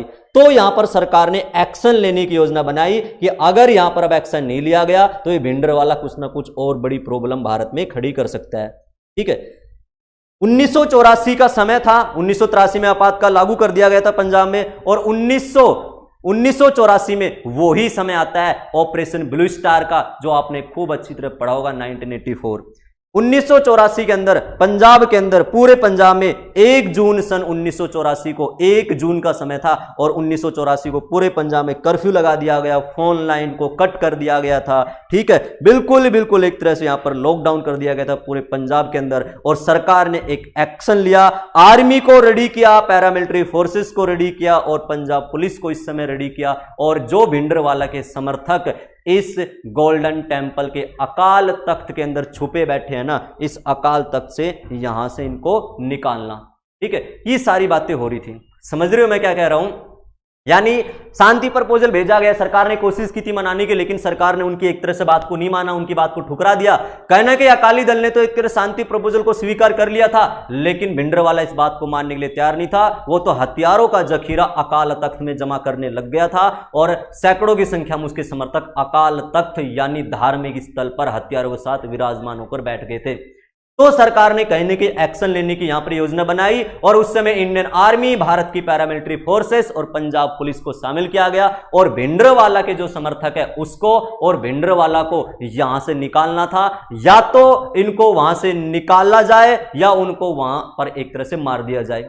भिंडरवाला की कहीं ना कहीं ये सोच थी, जनरल भिंडरवाला जो व्यक्ति हुआ करता था उसका यहां तक कहते हैं कि उसका ये टारगेट था कि अगर हम अकाल तख्त धार्मिक स्थल पर अपना कब्जा जमाएंगे तो यहां पर तो आर्मी, पैरामिलिट्री है ना, पुलिस कोई एक्शन नहीं लेगी क्योंकि धार्मिक स्थल है, यहां पर एक्शन थोड़ी ना ले पाएंगे। भिंडरवाला की सोच ये थी, लेकिन भिंडरवाला को यह नहीं पता था कि हिंदुस्तान की आर्मी एक तरह से क्या चीज है, शायद उसको नहीं पता होगा। ठीक है, तो मैं तो इंडियन आर्मी का बड़ा फैन हूं, बाकी आप लोग समझते होगे सारी चीजें। ठीक है, जो स्टूडेंट पुराने हैं तो सभी जय हिंद भी लिख दिया करो साथ साथ एक बार। ठीक है, तो ये सारी चीजें, यानी भिंडरवाला का सपना था कि आर्मी यहां पर एंट्री नहीं कर पाएगी, यहां पर कोई ऐसा ऑपरेशन नहीं कर पाएंगे, अगर यहां पर हमारे खिलाफ कोई अटैक करने आएगी पुलिस या मान लो सेना अटैक करने आएगी तो कहीं ना कोई एक तरह से धार्मिक आधार पर लोगों की भावना को ठेस पहुंचेगी। ये भिंडरवाला सोच के अकाल तख्त पर एक तरह से बैठ जाता है, लेकिन भिंडरवाला को समझ ये नहीं थी कि अगर देश के खिलाफ आप गद्दारी करोगे तो आर्मी आपको कहीं भी छुप जाओ नहीं बक सकती। ठीक है, तो ये सारी चीजें मैं आपको बता रहा हूं क्योंकि इंडियन आर्मी को सलूट है। तो इंडियन आर्मी एक तरह से एक्शन में आती है, पैरामिलिट्री फोर्सेस एक्शन में आती है, पंजाब पुलिस को उस समय रेडी किया गया और उस समय भारत के अंदर जो एक मिशन, जो कोड था हिंदुस्तान में, ऑपरेशन ब्लू स्टार, जिसका मेनली टारगेट क्या था, ऑपरेशन ब्लू स्टार। ये ध्यान रहे 1 से लेकर 8 जून, मैं आपको एक बात बता दूं, आप इसको समझने की कोशिश करना। ऑपरेशन ब्लू स्टार 1984 1 से लेकर 8 जून के मध्य चला था। 1 जून को तो पूरे पंजाब में कर्फ्यू वगैरह, फोन लाइन वगैरह कट कर दी गई थी, लेकिन इस ऑपरेशन का जो मेन एक्टिव पॉइंट है ना, वो ध्यान रहे 3 जून से शुरू हुआ था। 3 जून से 1 जून को तो एक्शन लिया गया है ना, सब कुछ रेडी कर दिया गया, लेकिन 3 जून को आर्मी कंप्लीट रूप से एक्शन में आती है ऑपरेशन ब्लू स्टार के दौरान। ये ध्यान रहे। तो ऑपरेशन ब्लू स्टार का टारगेट अगर आपसे कोई पूछ ले तो आप लोग अगर कहीं इंटरव्यू में बैठे हो, मान लो कोई वन लाइनर आपसे क्वेश्चन पूछ रहा हो, तो इसका उद्देश्य क्या था, यानी भिंडरवाला जो आतंकवादी है, जो भिंडरवाला खालिस्तान का समर्थक था, भिंडरवाला आतंकवादी और उसके समर्थकों को अकाल तख्त से निकाल ले या उनको वहां पर मार उड़ाए। जो अकाल तख्त में ये बंदे हथियारों के साथ बैठे हुए थे ना, इन लोगों को अकाल तख्त से निकालना था, या नहीं निकल रहे हैं तो इनको एक तरह से यहां पर उड़ाना है। लेकिन भिंडरवाला एक तरह से बड़ा यहां पर चतुर बन रहा था। भिंडरवाला तो यहां पर बड़ा एक तरह से एक्शन में आ रहा था। मैं आपको एक और बात बता दूं, इस समय पहले तो हमारी इंडियन आर्मी ने एक अनाउंस किया, पहले तो इनको कहा या तो आप सुरक्षित अपने आप को सरेंडर कर दो, लेकिन भिंडरवाला के समर्थकों ने और भिंडरवाला ने इंडियन आर्मी को एक तरह से समर्पण नहीं किया, सरेंडर नहीं किया। फिर जो इसके अंदर जितने भी श्रद्धालु हरमिंदर साहिब के अंदर एक तरह से मत्था टेकने आए हुए थे, जितने भी इसके अंदर श्रद्धालु थे मंदिर के अंदर, गोल्डन टेम्पल में, तो भिंडरवाला क्या करता है, सभी श्रद्धालुओं को एक तरह से मंदिर से बाहर निकालने की भी इजाजत नहीं देता है। उन सभी श्रद्धालुओं को मंदिर में एक तरह से अपनी ढाल बना लेता है, ना तो श्रद्धालुओं को मंदिर से निकलने दे रहा है और ना ही खुद आर्मी को सरेंडर कर रहा है। वैसे इसके पास भी पावर थी, भिंडरवाला के पास, ध्यान रहे, एक जनरल साहबेग नाम का व्यक्ति हुआ करता था। जनरल साहबेग नाम का व्यक्ति जो पहले इंडियन आर्मी के अंदर ऑफिसर था, और वही साहबेग नाम का व्यक्ति इस समय भिंडरवाला के साथ था, और भिंडरवाला के समर्थकों को इस बंदे ने ट्रेनिंग भी दी थी, कैसे आर्मी अटैक करती है वो सारी नॉलेज उसको थी, और वो उस समय साहबेग नाम का व्यक्ति भिंडरवाला के साथ था। तो भिंडरवाला के पास भी एक तरह से पूरी पावर चाहिए, ध्यान रहे, हथियारों का जखीरा भी था, और पूरी इसके पास आर्मी से एक्शन कैसे लिया जाए वो भी इसके पास पूरी एक तरह से नॉलेज वाले बंदे बैठे हुए थे। तो इसने पूरे श्रद्धालुओं को ढाल बनाया, ना खुद आया और ना ही मंदिर से श्रद्धालुओं को एक तरह से आने दिया। अब क्या करे, आर्मी ने एक्शन लिया, और जो ये अकाल तख्त है, इस भिंडरवाला को अकाल तख्त से निकालने के लिए, ठीक है, इंडियन आर्मी ने इस समय एक्शन लिया और यहां पर अटैक किया। ठीक है, ऑपरेशन ब्लू स्टार जो मैं बता रहा था। अब जो अकाल तख्त है, देखो धार्मिक केंद्र है मेन, ठीक है, इस समय भारतीय फौज को लीड करने वाला, अगर मैं आपको एक व्यक्ति बताऊं जो इंडियन आर्मी को इस समय एक तरह से लीड कर रहा था, वो आप सभी शायद इस पिक के माध्यम से समझ गए होंगे। जब भारतीय फौज ने, जब इंडियन आर्मी ने ऑपरेशन ब्लू स्टार को अंजाम दिया था, तो उस समय भारत के एक मेजर जनरल हुआ करते थे, मेजर जनरल कुलदीप सिंह बरार, जैसा कि आप लोग स्क्रीन में देख रहे होंगे। तो मेजर कुलदीप सिंह बरार इस पूरी फौज को लीड कर रहे थे इस हरमिंदर साहिब के प्रांगण के दौरान, जैसे कि आप लोग यहां पर देख रहे हो, ये इस समय अपने बड़े और जो ऑफिसर है छोटे, उनसे बातचीत भी कर रहे हैं। ठीक है, तो आर्मी ने यहां पर एक तरह से एक्शन लिया, लेकिन यह नहीं पता था उस समय आर्मी ने कि इनके पास इतने घातक हथियार हो सकते हैं भिंडरवाला के पास। तो हमारे इंडियन आर्मी ने यहां पर टैंक बुलाए और यहां पर भिंडरवाला के जो समर्थक थे इनके खिलाफ अटैक किया। ठीक है, भिंडरवाला के समर्थक के साथ अटैक किया। यहां पर ये नुकसान भी हुआ था। ये बाकी आर्मी जो एक्शन था वो व्यू आपको इतना ज्यादा बताने की जरूरत नहीं है, बाकी आप लोग इसको जूम करके देख भी सकते हो कैसे कैसे क्या घटना हुई थी। ठीक है, ये सारी चीजें। ठीक है, अकाल तख्त को इस समय नुकसान तो हुआ था, लेकिन भिंडरवाला और जो भिंडरवाला का एक साथी था साहबेग सिंह नाम का, जो कभी पहले इंडियन आर्मी के अंदर ऑफिसर भी हुआ करता था, तो भिंडरवाला और साहबेग सिंह इसके अंदर एक तरह से उड़ा दिया गया था। यानी इंडियन आर्मी ने इस भिंडरवाला को ऑपरेशन ब्लू स्टार के दौरान मार दिया गया था। इस समय हमारे इंडियन आर्मी को भी नुकसान हुआ था। हमारे देश के उस समय एक रिपोर्ट के अकॉर्डिंग 83 यानी 83 हिंदुस्तान के आर्मी के जो जवान थे वो इस समय शहीद हो गए थे। 83 आर्मी जवान शहीद हो गए थे और 248 के समथिंग हमारे जवान इस समय घायल हो गए थे। लेकिन जो आतंकवादी था भिंडरवाला, उसको आर्मी ने यहां पर मार गिराया, साहबेग सिंह को भी मार गिराया और काफी इसके समर्थक भी इस समय मारे गए। लेकिन यहां पर नुकसान खूब हुआ था, जैसे कि ये मैंने आपको बताया था धार्मिक स्थल था ये अकाल तख्त। इस अकाल तख्त को भी काफी नुकसान हुआ था। कुछ ग्रंथ जो थे अकाल तख्त के अंदर रखे हुए थे, धार्मिक ग्रंथ, वो भी इस समय जल गए थे एक्शन के दौरान, अटैक के दौरान। तो काफी यहां पर एक तरह से घटना हुई थी और अकाल तख्त को यहां पर भारी नुकसान हुआ था। टेंपल को भी काफी नुकसान हुआ था और इसी से पूरी दुनिया में एक रोष उत्पन्न हो गया था कि सिखों के धार्मिक स्थल पर यह एक तरह से ऐसी घटना क्यों दी जा रही है। मैं आपको एक बताना चाहूंगा, इंडियन आर्मी के अगर रूप में देखें तो 101% ये हमारा ऑपरेशन ब्लू स्टार बिल्कुल सफल हुआ था, लेकिन कहीं ना कहीं राजनीतिक तरीके से ये असफल हो गया था। ठीक है, वो सारी चीजें हम बात करेंगे। लेकिन ऑपरेशन ब्लू स्टार ये इंडियन आर्मी ने जिस उद्देश्य से एक तरह से यहां पर एक्शन लिया था वो कंप्लीट अपना उद्देश्य किया था। भिंडरवाला के समर्थकों को या तो बाहर निकालना था या उसको ना निकल रहे तो उसको मार उड़ाना था। तो भिंडरवाला को मारा, उसके साथियों को मारा। इंडियन आर्मी ने अपना बखूबी यहां पर काम बढ़िया किया और operation blue star Indian army ने बिल्कुल सफल बनाया था 1984 के अंदर। लेकिन कहीं ना कहीं अगर आप एक साइड में और जाओगे, थोड़ा सा राजनीतिक पॉइंट में जाओगे, तो ये उस समय इंदिरा गांधी की सरकार थी और उस समय ये एक राजनीतिक तरीके से देखा जाए तो उस समय ये लोगों ने कहा कि ऑपरेशन एक तरह से फेल हो गया था। इसके बाद पूरी दुनिया में एक रोष उत्पन्न हो गया था कि अकाल तख्त पर इतना भारी अटैक हुआ है, उसके जो प्राचीन जो ग्रंथ थे उनको जला दिया गया है। तो लोगों में कहीं ना कहीं रोष उत्पन्न हो गया था और वो उस समय स्वाभाविक था उनका भी थोड़ा सा रोष, क्योंकि उनकी धार्मिक जो स्थल है उसको वहां पर एक तरह से ठेस पहुंची है।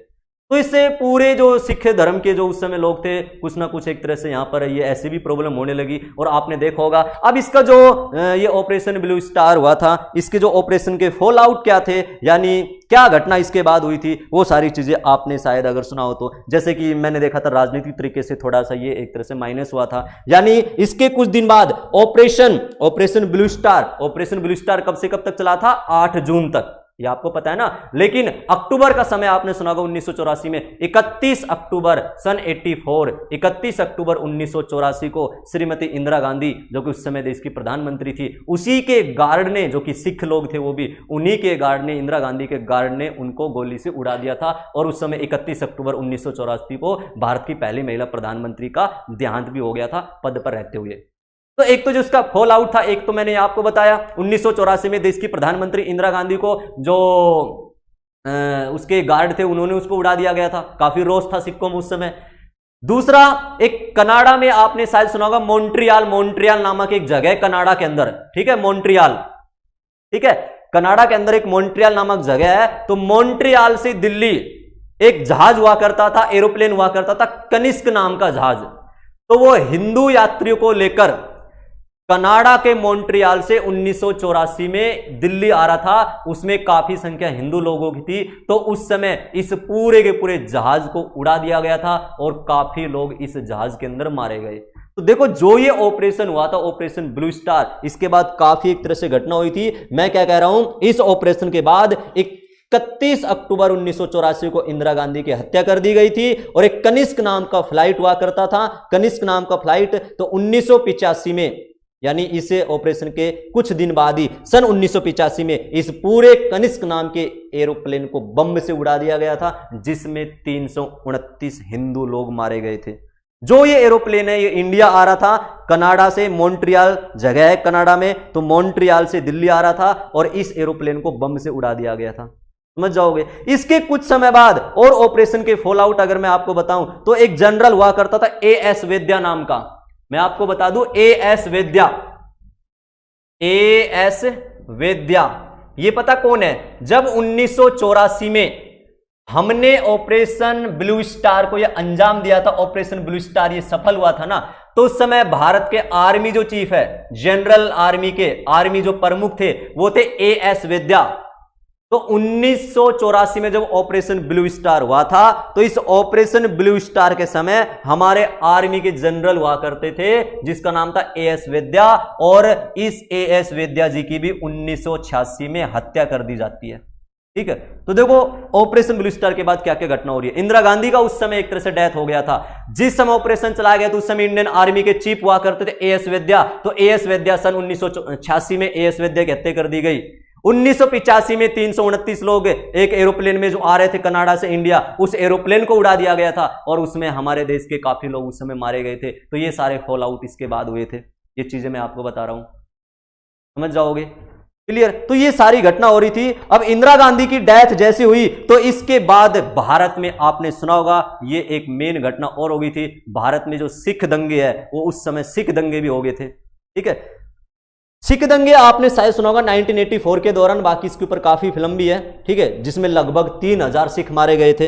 तो जैसे इंदिरा गांधी की भारत में डेथ हुई थी, जैसी ऑपरेशन जो ब्लू स्टार है, इस ऑपरेशन ब्लू स्टार के कुछ दिन बाद इंदिरा गांधी की हत्या कर दी गई थी। और इंदिरा गांधी की हत्या के बाद भारत के अंदर एक तरह से एक कांग्रेस लीडर हुआ करता था सज्जन सिंह, और एक था जगदीश टेलर नाम का। सज्जन सिंह और जगदीश टेलर, तो कहते हैं इन लोगों के ऊपर, सज्जन सिंह और जगदीश टेलर जो कुछ समय कांग्रेस के लीडर थे, इन लोगों के ऊपर सिख दंगे भड़काने का आरोप लगा। और उस समय जो सिख दंगे 1984 में हुए थे, दिल्ली के अंदर भी हुए थे। ठीक है, काफी घटना हुई थी, आपने सारी चीजें सुनी होगी। तो 3000 के समथिंग इस समय लोग मारे गए थे। 3000 के समथिंग इस समय लोग मारे गए थे सिख दंगों के दौरान।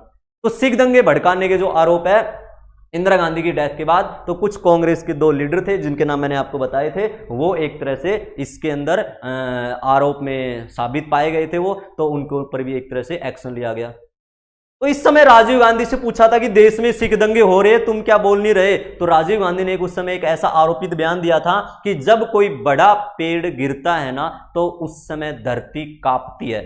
ये एक आरोपित बयान था उस समय राजीव गांधी जी का, कि जब उससे पूछा गया मीडिया वालों ने कि सिख दंगे देश में हो रहे हैं, आप कोई एक्शन नहीं ले रहे क्या? तो राजीव गांधी जी ने उस समय कहा था कि जब कोई भी बड़ा पेड़ गिरता है तो उस समय धरती कांप उठती है। तो ऐसे कुछ आरोपित जो बयान थे वो भी यहां पर एक तरह से दिए गए थे। तो ये सारी चीजें एक तरह से घटना हो रही थी। अब ऑपरेशन जो ब्लू स्टार है, ये ऑपरेशन ब्लू स्टार तो मैंने बार बार बताया, आर्मी के तरीके देखे तो बिल्कुल ये सफल हुआ था। ठीक है, लेकिन कहीं ना कहीं एक तरह से राजनीतिक तरीके से देखे तो आप लोग ये सारी घटना समझ रहे होंगे जो भी मैंने आपको बताई। ठीक है, बाकी इनके नाम मैंने आपसे बता दी है। जब ऑपरेशन ब्लू स्टार हुआ था तो ऑपरेशन ब्लू स्टार के दौरान हमारे इंडियन आर्मी को लीड कर रहे थे पंजाब में, तो उनका नाम क्या था वो मैंने आपको उनका नाम अभी थोड़ी देर पहले बताया है, वो आप लोग समझ रहे होंगे, major general Kuldeep Singh Brar. Major general Kuldeep Singh Brar operation blue star के दौरान इंडियन आर्मी को लीड कर रहे थे। और उस समय हमारे इंडियन आर्मी के अगर प्रमुख की बात करें, इंडियन आर्मी के चीफ की बात करें, तो एएस वेद्या उस समय इंडियन आर्मी के चीफ हुआ करते थे।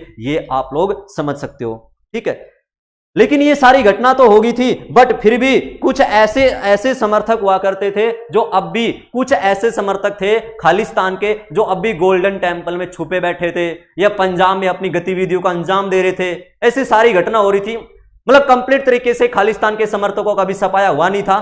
कुछ ऐसे और थे बदमाश लोग, कुछ ऐसे आतंकवादी और थे जो अभी भी एक तरह से कहीं ना कहीं छुपे हुए थे। तो हिंदुस्तान के अंदर क्या हुआ, ऑपरेशन ब्लू स्टार की सफलता के बाद भारत में कुछ ऑपरेशन और चलाए, तो इनका एक कंप्लीट तरीके से सफाया करने के लिए कुछ ऑपरेशन और चलाए गए थे। और जो ऑपरेशन और चलाए गए थे ना, उसका नाम मैं भी आपको बता सकता हूं। आपने शायद एक ये सुना होगा, ऑपरेशन ब्लैक थंडर।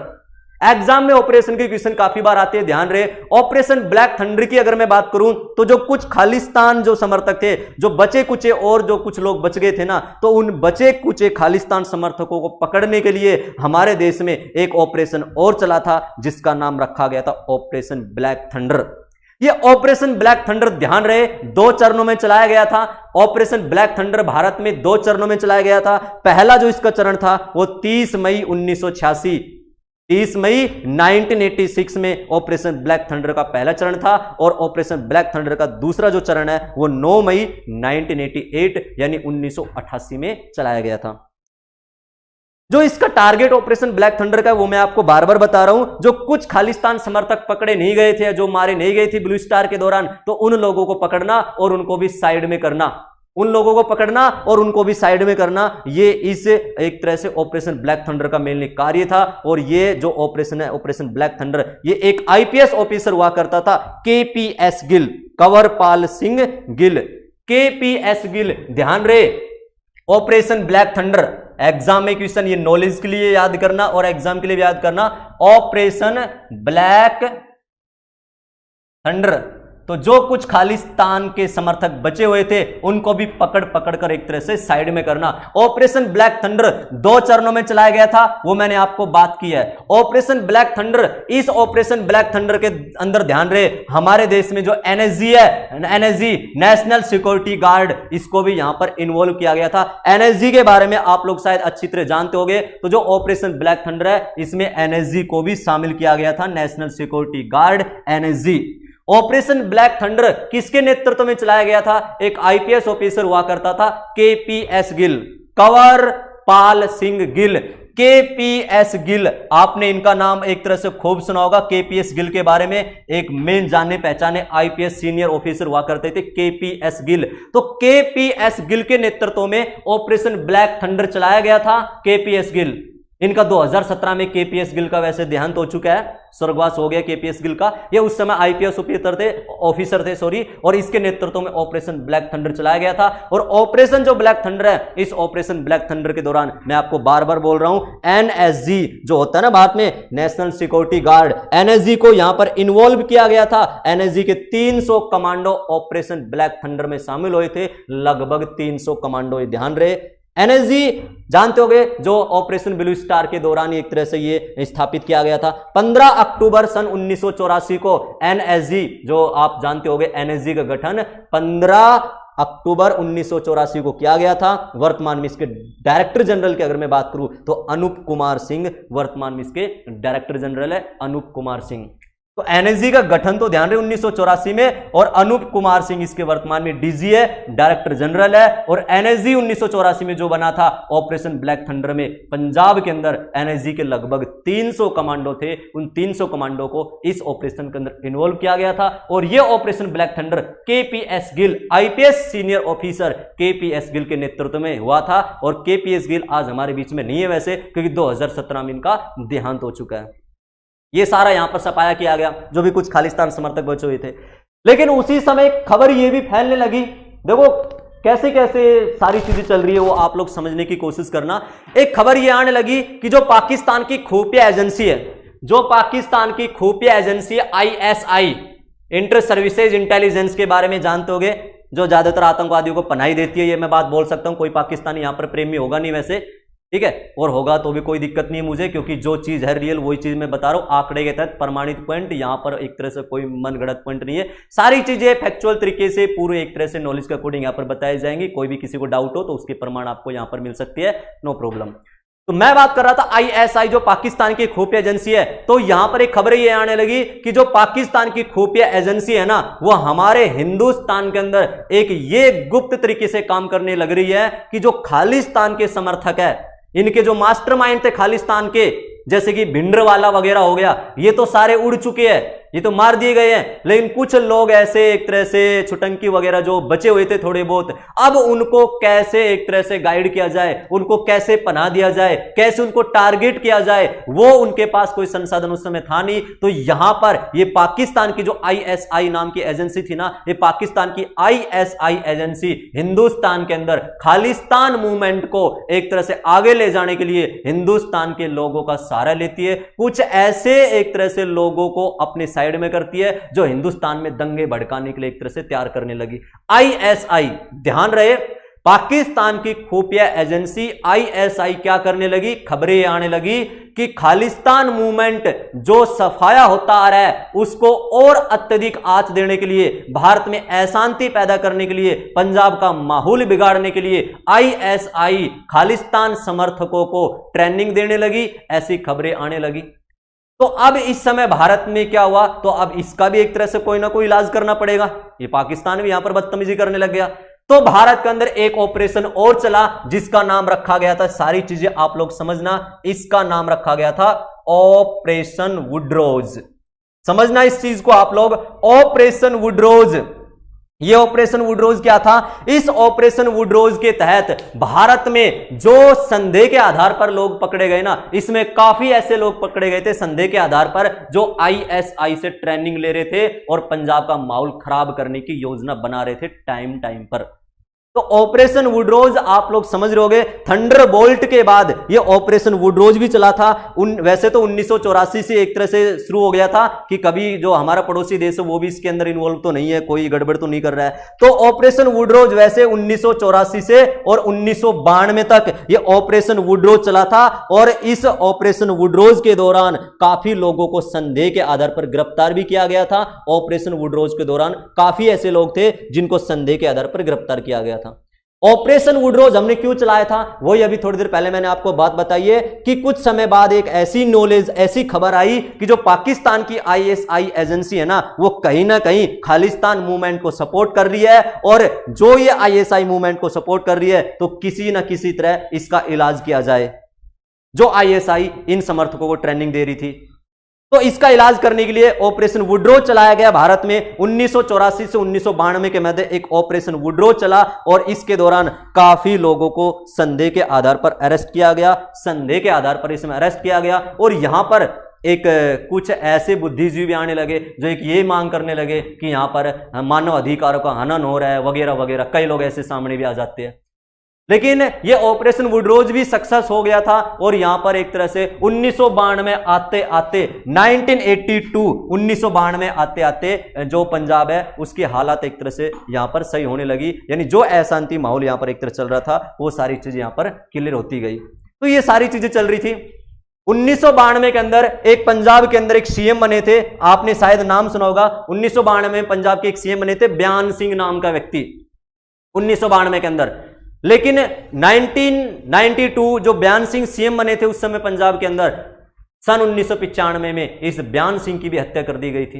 ये भी घटना होने लगी थी पंजाब में। तो ये सारी चीजें चल रही थी 1992 के अंदर, ठीक है, सीएम बने थे और 1995 में इस बयान सिंह को भी उड़ा दिया गया था, बयान सिंह की भी हत्या कर दी गई थी। तो मैंने अभी आपको क्या बताए थे, operation blue star, operation black thunder 2 चरणों में चला था। केपीएस गिल के नेतृत्व में ऑपरेशन ब्लैक थंडर और ऑपरेशन ब्लू स्टार हिंदुस्तान के अंदर मैंने अभी बताया था आपको, बरार नाम के जो एक हमारे हिंदुस्तान के मेजर जनरल हुआ करते थे उसके नेतृत्व में ये सारी चीजें। और ऑपरेशन वुडरोज जो पाकिस्तान की हमें एक न्यूज ये आई कि आईएसआई इसके अंदर एक तरह से एक्शन ले रही है और वो खालिस्तान मूवमेंट को सपोर्ट कर रही है, तो उसको सफाया करने के लिए, इसका भी इलाज करने के लिए हमने ऑपरेशन वुडरोज चलाया 1984 से 92 के मध्य। तो 92 तक ये जाके चीजें क्लियर हो रही है। लेकिन 92 में जो पंजाब के सीएम बने थे उसकी 2 साल बाद 1995 में हत्या कर दी जाती है। तो ये सारी चीजें मैंने आपको बताई है। तो समझ गए होंगे शायद थंडरबोल्ट के बारे में।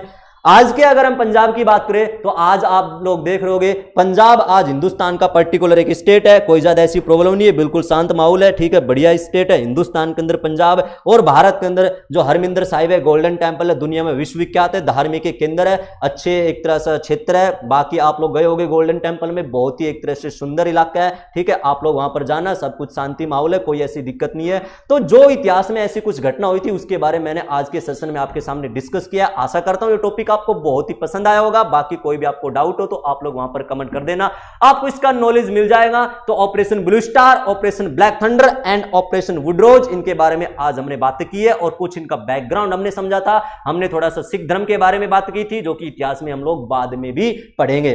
वर्तमान में पंजाब की बात करें तो बिल्कुल पंजाब एक तरह से अपने हिंदुस्तान के एक अभिन्न अंग है, हिंदुस्तान के एक स्टेट है। वर्तमान में पंजाब के मुख्यमंत्री जी के बारे में आप लोग जानते होंगे, कैप्टन अमरिंदर सिंह वर्तमान में कांग्रेस के के सीएम है, चीफ मिनिस्टर है, और वीपी सिंह बदनौर वर्तमान में पंजाब के गवर्नर, वर्तमान में आप लोग जान रहे होंगे पंजाब के गवर्नर वीपी सिंह बदनौर, अमरिंदर सिंह इसके वर्तमान में मुख्यमंत्री। पंजाब की कैपिटल तो आप लोग जानते होंगे, ठीक है। बाकी पंजाब की राजधानी चंडीगढ़, और सबसे बड़ी सिटी की अगर बात करें तो लार्जेस्ट सिटी पंजाब की एक तरह से लुधियाना है, या आप ध्यान रखना। बाज पक्षी जानते होंगे, उनका जो राजकीय पक्षी है पंजाब का बाज है। बाकी सिख धर्म में बाज की एक लाइन भी आपने पढ़ी हुई कहावत के रूप में, एक है ना, दोहे के टाइप में। तो ये सारी चीजें हैं, समझ जाओगे। तो ये आज हमने बातें की है, तो शायद समझ में आया होगा टॉपिक आपको, ऑपरेशन ब्लू स्टार, ठीक है। तो ऐसे आप लोग पढ़ते रहिए, नेक्स्ट सेशन लेके आएंगे जो भी हमारा टॉपिक होगा करंट अफेयर्स का, या मान लो इस टाइप का, इस सीरीज का, या अपना कोई भी दिल्ली पुलिस के पुराने पेपरों का, तो वो सारी चीजें हम लोग कल बात करेंगे। तो आप लोग पढ़ते रहिए। और मैंने अभी थोड़ी देर पहले आपको बताया था, अभी कल 18 अगस्त को असिस्टेंट कमांडेंट यूपीएससी जो कंडक्ट करती है उसके एग्जाम के जो फॉर्म है वो निकल चुके हैं, आप लोग सभी भरना, ठीक है। एनडीए, सीडीएस, असिस्टेंट कमांडेंट, इनके फार्म आप भरा करो। यूपीएससी प्रीलिम्स के जून 2021 में एग्जाम होने वाले, असिस्टेंट कमांडेंट के समथिंग दिसंबर में होंगे, ठीक।